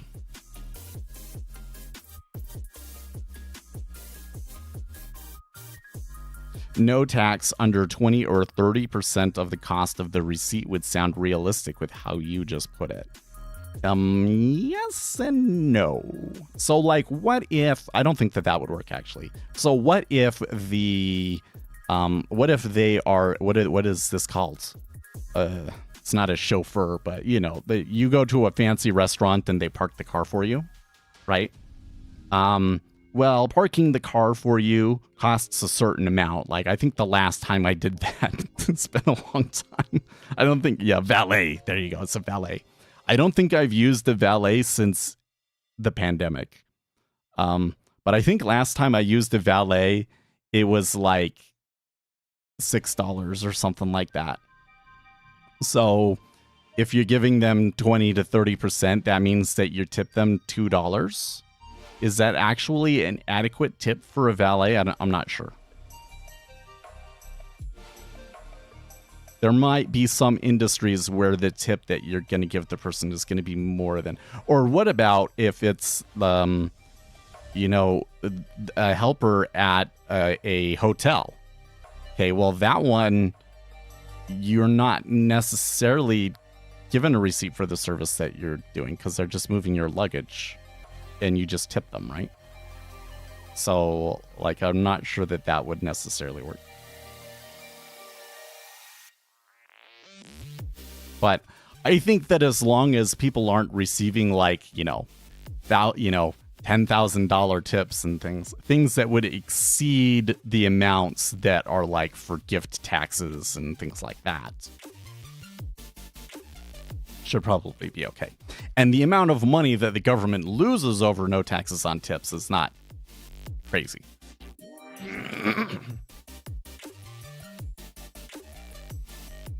The one time I had a chance to use a valet, I had to deny over my 9-inch lifted Suburban in the center of Indianapolis. Fun lesson, guys. Don't drive lifted vehicles in the cities. Ugly strippers if you don't.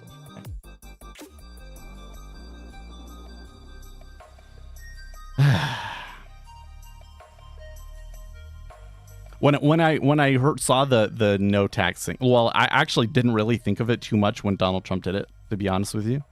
But when Harris, made it a thing, and I started seeing threads about Reddit pop up on it, and I realized, oh yeah, there's like a lot of loopholes with this. My first thought was, oh, so can I get around the gift tax by making it a tip?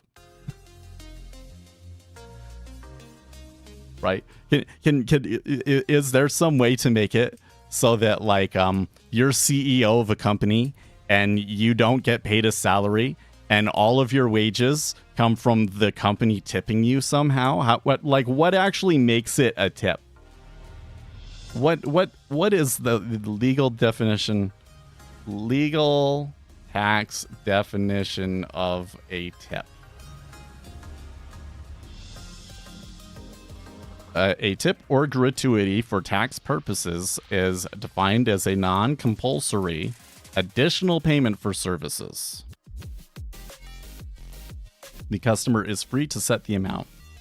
In contrast, a service fee is added to the bill by the manager. Oh yeah, that's another. Okay, so when you go to a restaurant and they say that a 10% tip is or 20% tip is automatically added onto the bill, that actually technically qualifies as a service fee, even though the restaurant probably treats it as tips. That's interesting.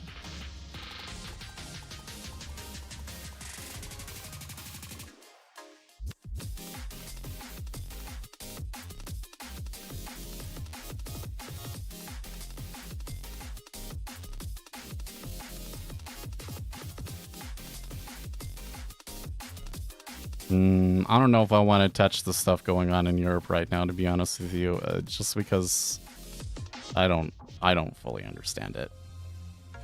Seems like there's some stuff going on there that I wouldn't be happy about if I lived there, but I don't know what's going on.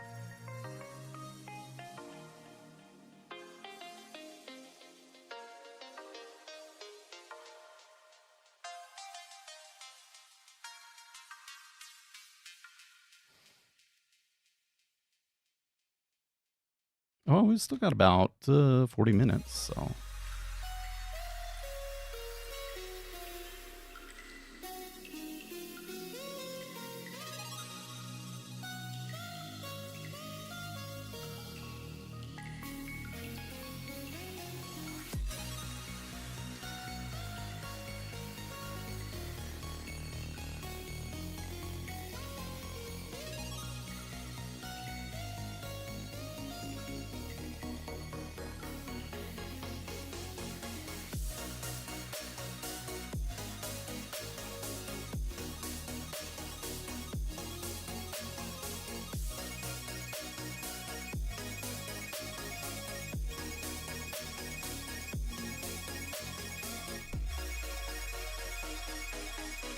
Trump and Kamala Harris are in the same generation? Really?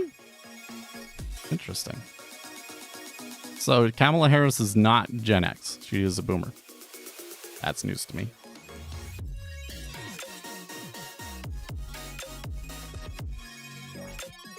I did see that Elon Musk had pointed out that Kamala Harris's father was basically a communist economist.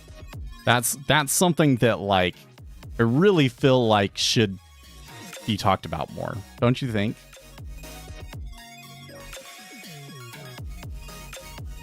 Like, forget about all of this stuff about is she really black or not, and if you have just one drop of black blood in you, like, doesn't matter. That would only matter if you're like you're a racist person and you think that like any amount of blood would make somebody untrustworthy or something. It's ridiculous. What really matters is like, what do we know about a candidate's background that might inform us in terms of like what kind of decisions they might make.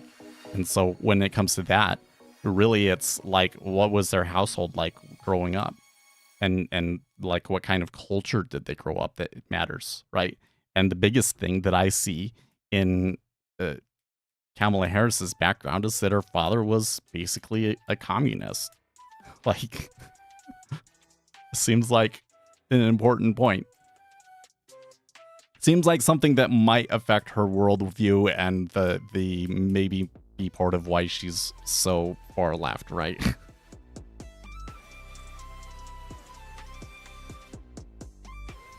I'm not saying that she's a crypto communist, but if anybody was ever likely to be a crypto communist, probably Kamala Harris. Just saying.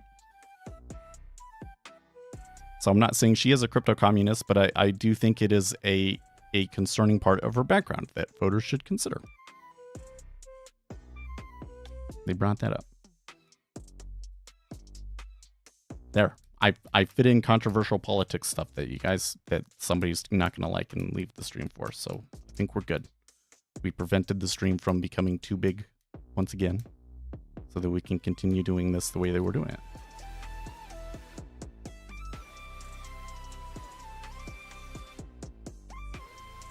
Trump's vision, dismantling the department. Well, you know what? I'm not really a fan of the federal Department of Education, to be honest with you. When I was a kid, I thought, hey, you know, the U.S. education system is pretty good.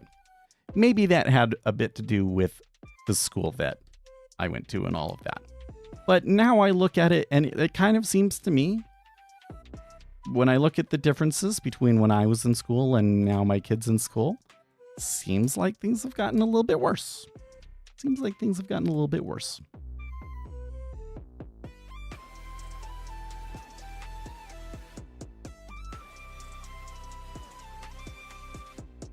Joey and Kamala's administration has been a joke. Come on, man. Dude, okay, so this is the thing that I think is the most hilarious about the campaign, right? Is that they want to say that Kamala Harris was in the Biden administration and accomplished many great things in that administration, but then they kind of also want to say that Kamala Harris had absolutely nothing to do with what was going on in the Biden administration, so that she can say, you know, that wasn't me when we're talking about policies that weren't popular, right? So as an example, Kamala Harris was like the deciding vote on legislation regarding taxing tips. So basically, Kamala Harris was like the deciding vote that made it so that tips are taxed now. And now she wants to remove the tax on tips. It's just like, it's kind of batty.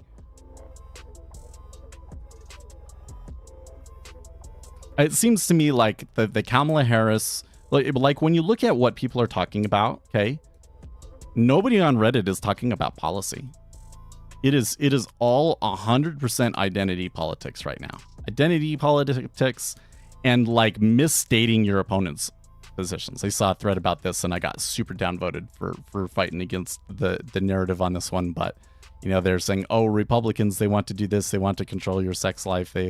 All of these sorts of things. And no, like the party took the stuff out about abortion out of their party platform. You know, like none of these positions that they all claim Republicans hold, the Republicans don't actually hold. But you try and present some caricature of your opponent, perhaps based on their most extreme party members, that doesn't really accurately represent the most of your opponent. And like, that's the whole election. Why? Because the Democrats can't run on policy right now. Everything that Joe Biden has done was basically, I'm going to go full left on everything. And it's every step of the way, it's been a disaster.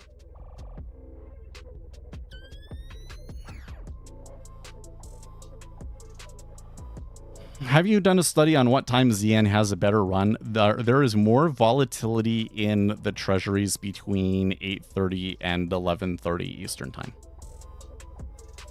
And I actually can prove that statistically. Although to prove it to you right now, I would have to do a little bit of code to modify an indicator to the way that I had it modified at one point. Basically, I can go and I can make my histograms and have the histograms be split up by hour of the day. And then you'd be able to see that those time periods, there's more volatility than after. Except for the close. For the treasuries, there is the pit close, which is an hour before the stock market closes, where there's often some movement and most volume. I'm getting that dry nose thing again, where there's nothing in my nose, but it just itches really bad.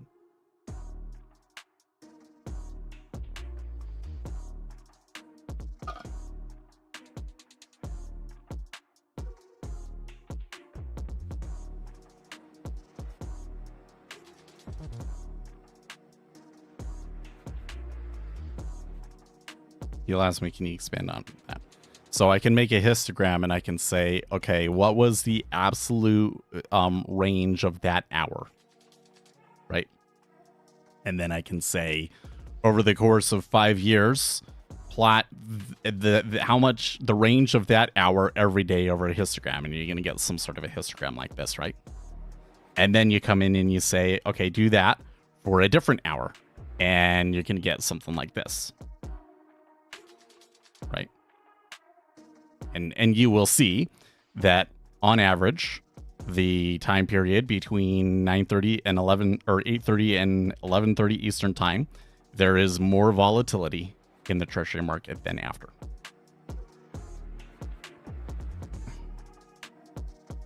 I have it, the way the indicator comes to you with you downloaded it is filters by day. I don't know if I don't think I have a filter by hour, unfortunately. Could add it pretty easily though. So let's here in speculator Seth.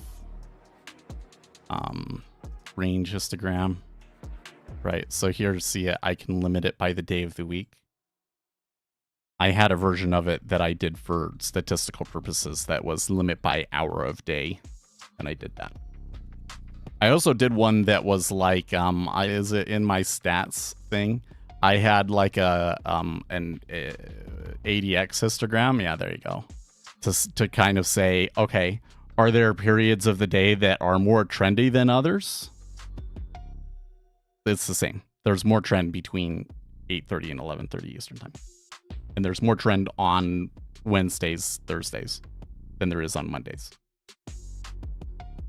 And on Fridays, it's kind of like a dual, like Friday can either be really trendy or not very trendy. And it's a little bit more extreme than the others. Be popular. Let's not put it on this chart. Let's just make a new one for that. I want to screw up my workspace. So for this, we could go S&P 500, 5 minutes, 500 days, no tick replay.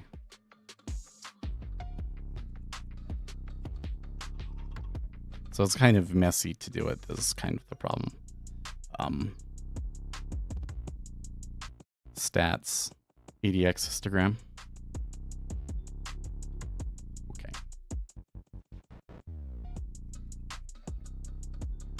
It might, I have made changes to the histogram, so it might, oh yeah, it actually, he doesn't like something. There's something he doesn't like. Error occurred during drawing. That's interesting. Okay, well, let's fix it.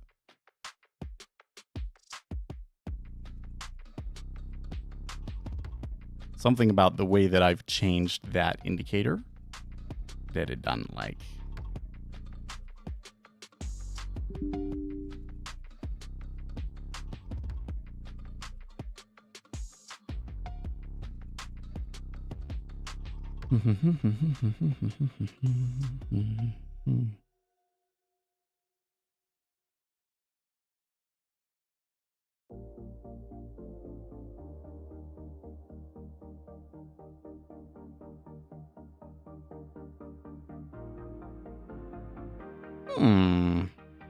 Wait, so I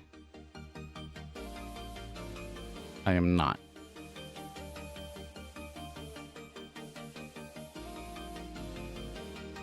Oh, I'm using the stats range histogram. That's weird.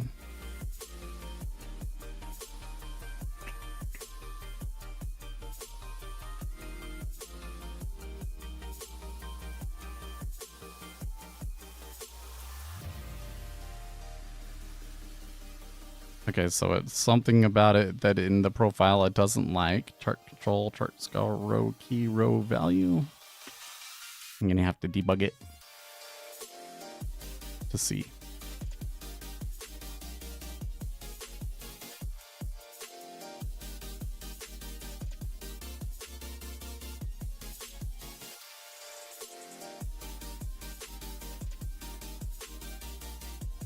Okay, so I've got the bugger on the other screen here. I'm going to attach it to the process.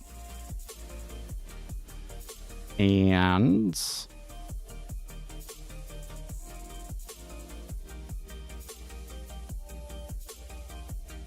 I'm going to open up this indicator with a breakpoint where we draw the row, and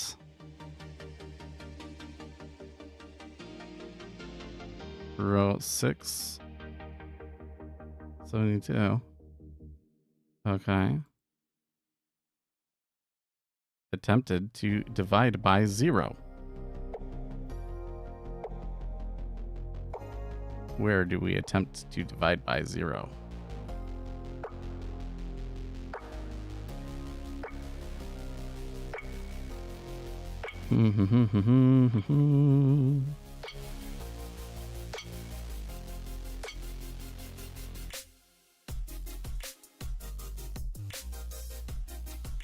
Aha.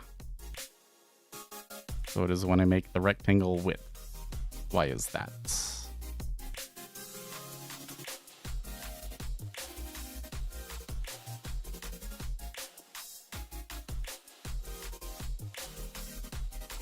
Canvas left is 0. And this canvas right is 0 times 6 divided by max. Where does that max come from? Continue.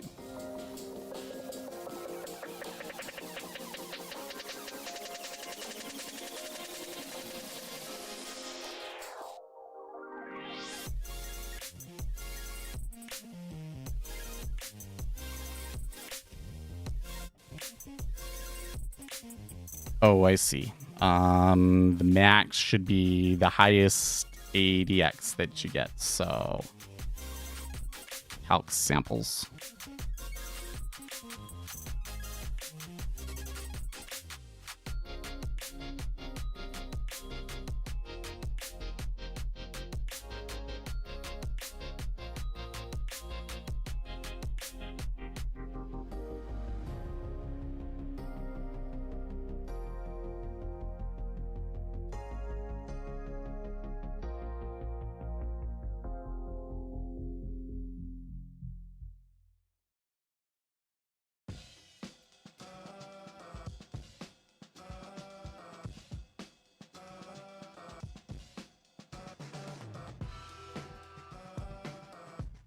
Yep, I need to add probably this right here.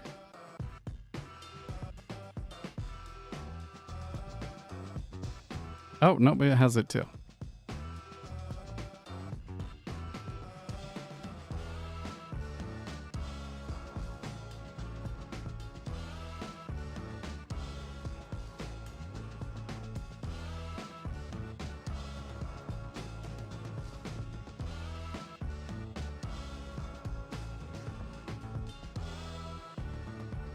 Aha. Aha. Oh, wait. Was I not doing it? Aha. Okay. So we need this right here.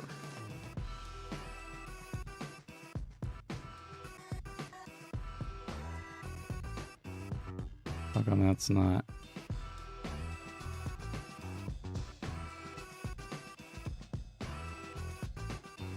Copying it, huh? Why are you being a pill?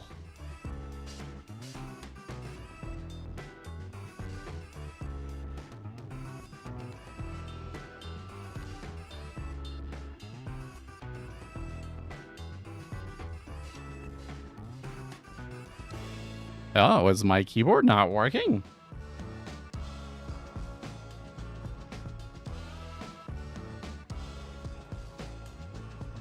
There we go.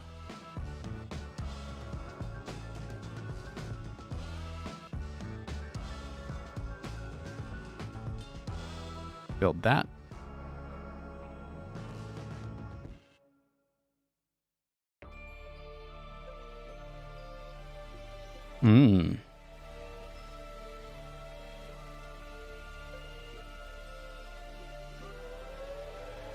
This needs to be protected.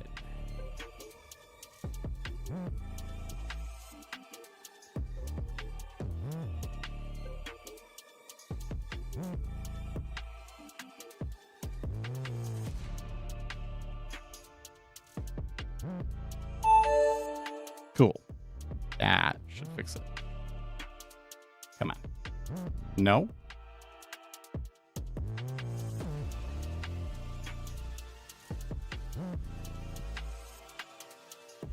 Okay, so let's put our breakpoint back in. Oh, well, so first of all, this is not getting called, for sure. So I'm gonna try like removing the indicator and adding it first, because like something's off about that.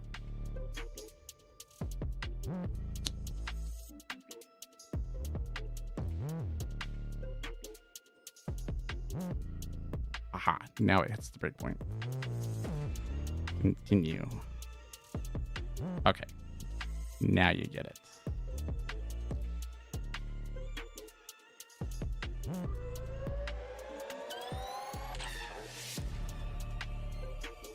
Okay, so ADX is a measure of trend. The higher the number is, the more trend there is. And it's saying that the trend is between 35 and 60 or whatnot, right? What I can do is I can come in and I can add multiple copies of the ADX histogram. And I can make this one, I can make them both limit by day of the week. And I can say this one is Monday and this one is Wednesday. Okay. So now, when we look at our histogram, we can see that on Wednesday, the highest value is around what? 47? Actually, the highest value on them is about the same. So this may be a bad example.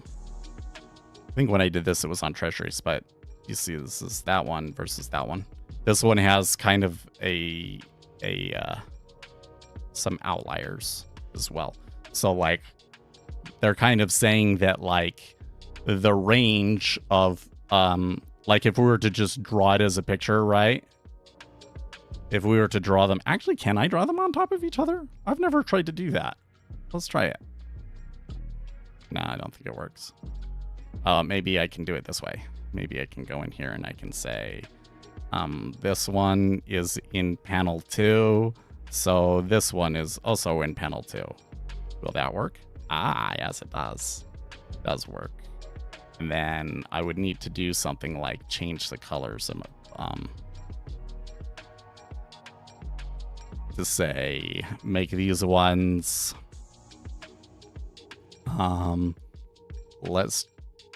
what's the color here? Cornflower blue. Let's just make these ones cornflower blue and make these ones like orange. Make them all orange. Don't bother with the value area sort of stuff. Okay. So Mondays are orange.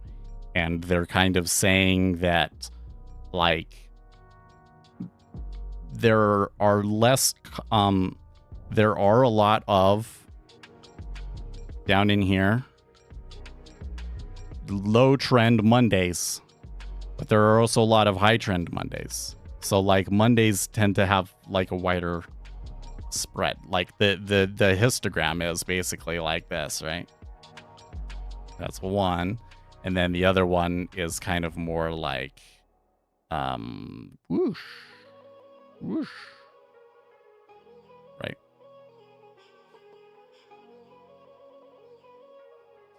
But let's try and make it look a little bit more extreme. Let's say instead of Monday, do Tuesday.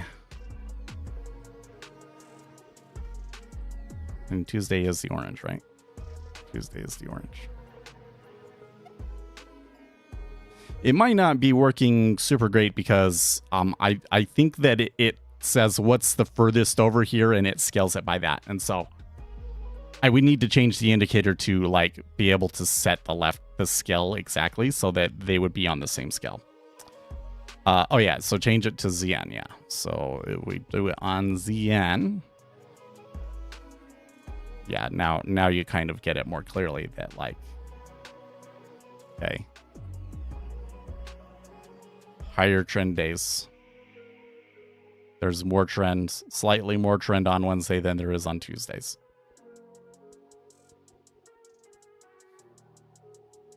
If I go back and take it back to Monday.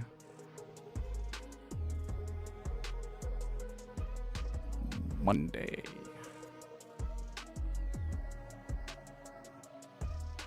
Okay.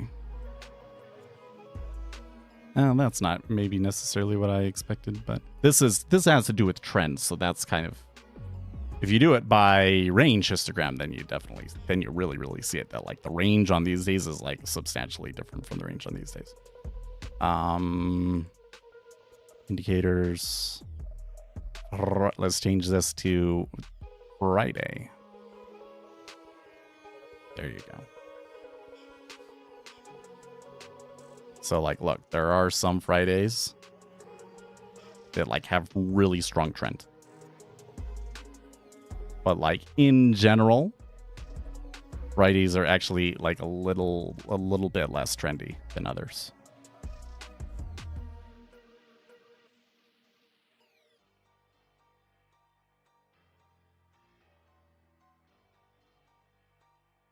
But I don't know. When you're looking at ADX, there might be a little bit too much noise in this. And I probably don't have a super large... now that I've got it all set up correctly, I can try and set it to 2,000 days and see how that goes. There you go. That's a little bit better.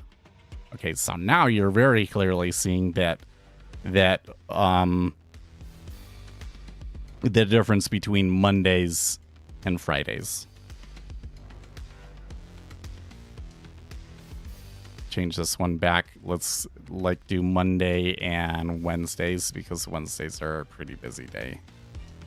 Tend to be a pretty busy day. Okay, so like, I think that if these were on the same scale, you would kind of see that this peak over here is actually bigger than the peak on the orange, but you can kind of look at the shape of them and you can kind of see that there's these low trend days on Monday are much more common, right?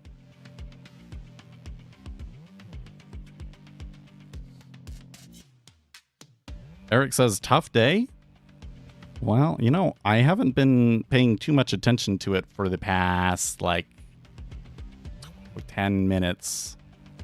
Actually, it's been longer than that. It's been about 20 minutes. Looks like they came back. Did it come? It didn't completely come back. Where did I get long at? I got long at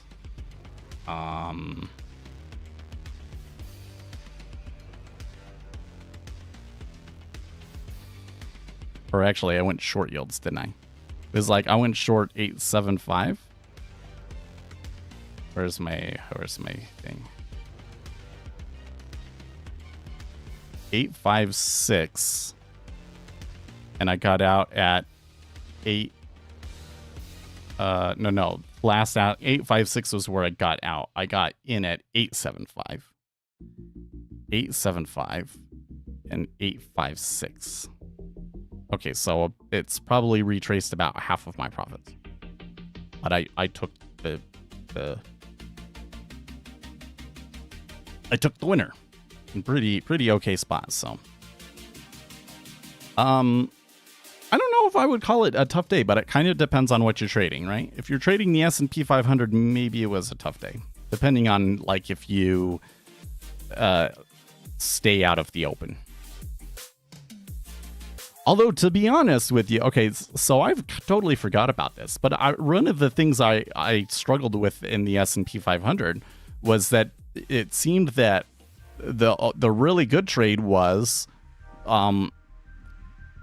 having a position going into that open and then correctly predicting which way it would go on the open, which is like really super hard. And then after the open, there's a lot less opportunity.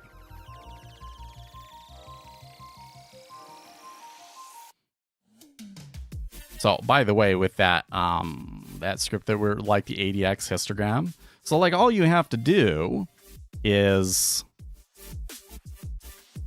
change the on bar update, and it's set up like there is a free histogram. There's a histogram free.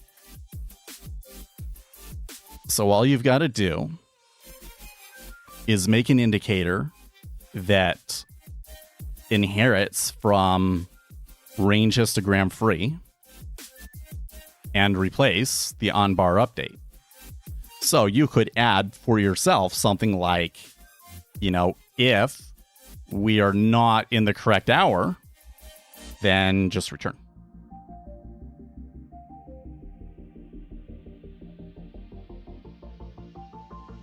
So like ICT is streaming with 12,000 views, probably bots. That's more than I think that you would ever get from a day trader. They're probably bots. Oh, so why would you come into my stream and just say that like first thing? Are you one of the stupid lackeys that are going around trying to promote him? Because I hate that shit. He's a complete fraud. I'm surprised he's still allowed on YouTube.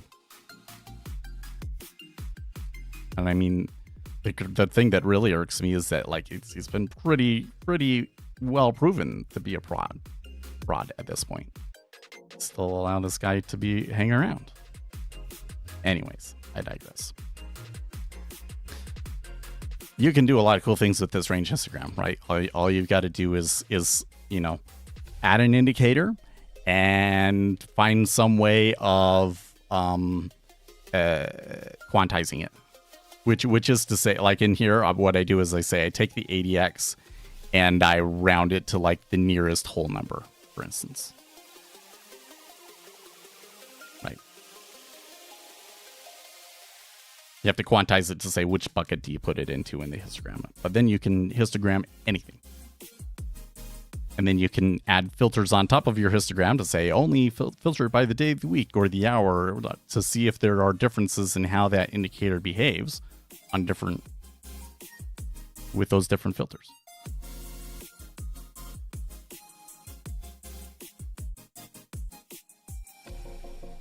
This is what Putin said is wrong with the USA. You just have to be 18 to vote. I've been watching and learning since January, and I asked some things about order flow. No, it's okay. Okay, that's better. So I think that ICT actually came on my stream one time. I think that because there was this guy that came on and they were just like super pro ICT, and then when I looked at it and I was like, no, it's nonsense. He was super offended by it in a way that like I was like, that probably was ICT himself. But that was before ICT became like super popular. And honestly, I think that like botting and non-organic engagement was a factor behind how it got so big.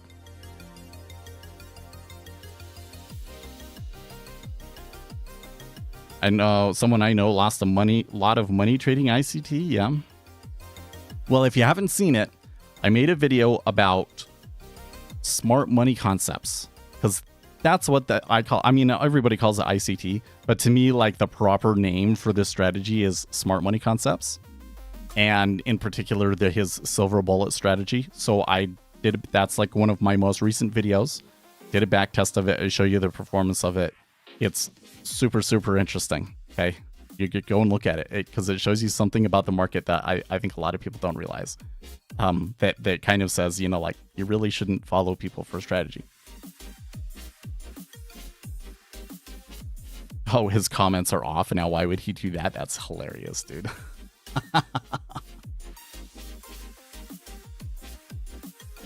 Yeah, it really is like, why doesn't YouTube? But the thing is that like a stream with like 12,000 live viewers in the larger scheme of things on YouTube is not that big of a deal. And so he probably still doesn't reach the level to where YouTube would notice and be like, oh, we shouldn't have this guy on our platform.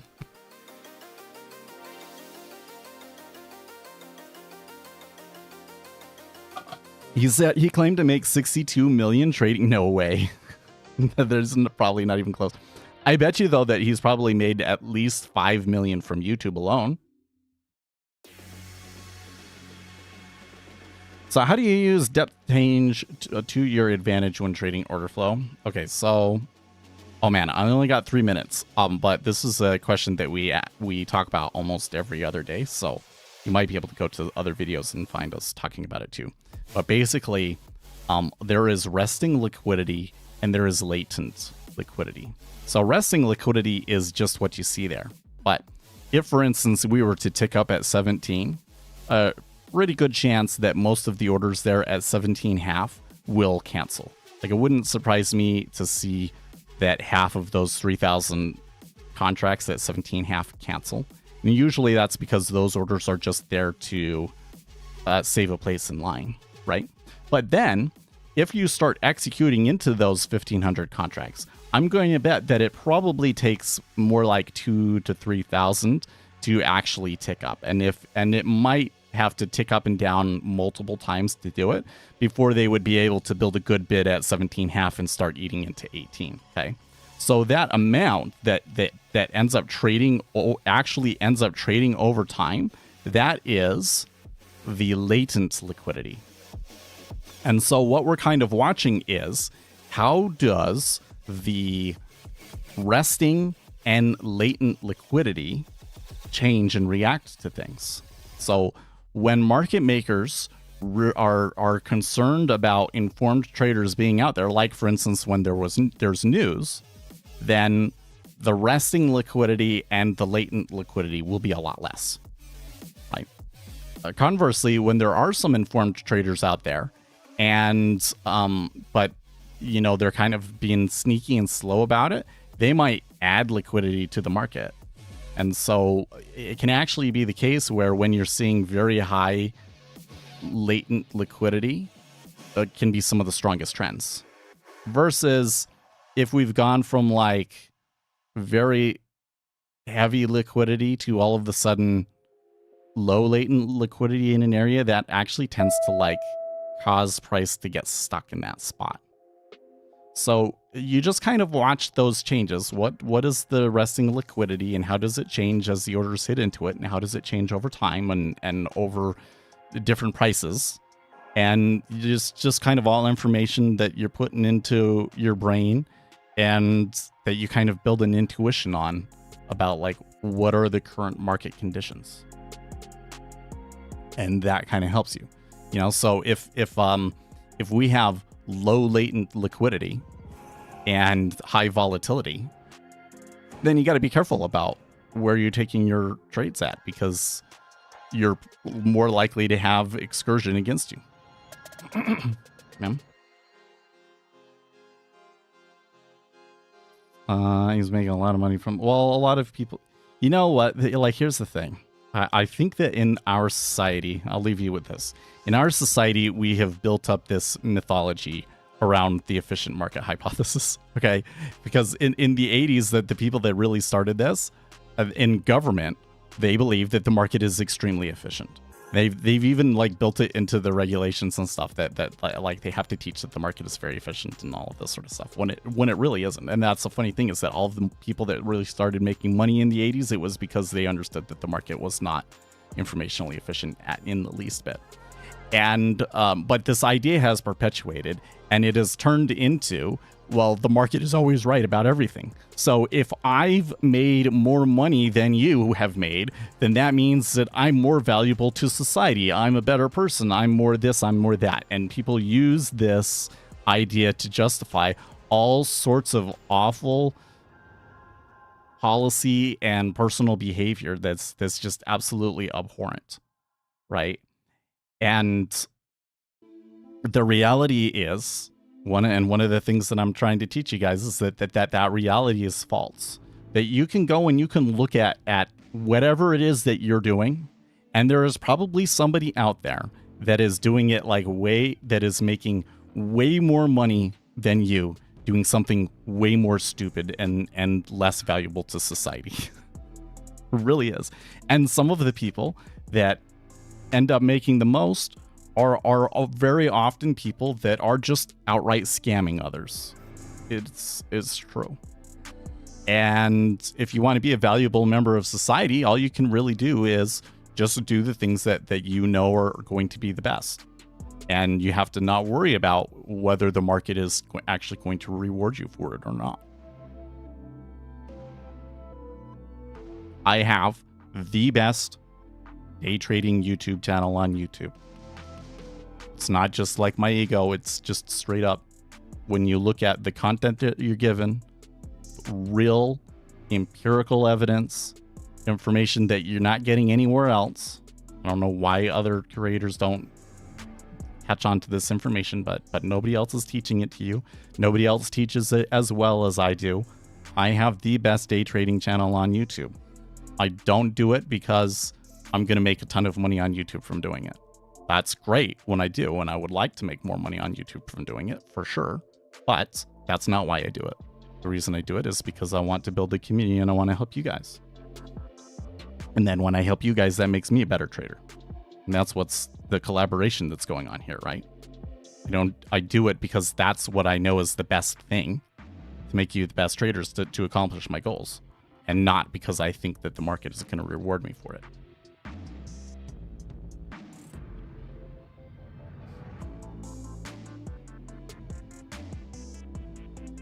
I was not aware of how much time and energy it takes to create this chat and then go to work. Yeah. I'm a little bit too hardcore. Because I trade for 2-3 hours in the morning. Then I don't go in to do a day job. And then I go to the gym afterwards. And then I eat and sleep. It's rough. It's rough. But it's what I like doing. So to me, it's not rough. To me, it's like, why doesn't everybody get up at 5:30 in the morning? I don't understand. You'd all be so much happier and more productive if y'all got up at 5:30. Block by. Okay, guys, I gotta get going because I have a meeting in a minute. But I will see you guys tomorrow for the CPI news, which is going to be a pretty big deal. So I'll see you then. In the meantime, stay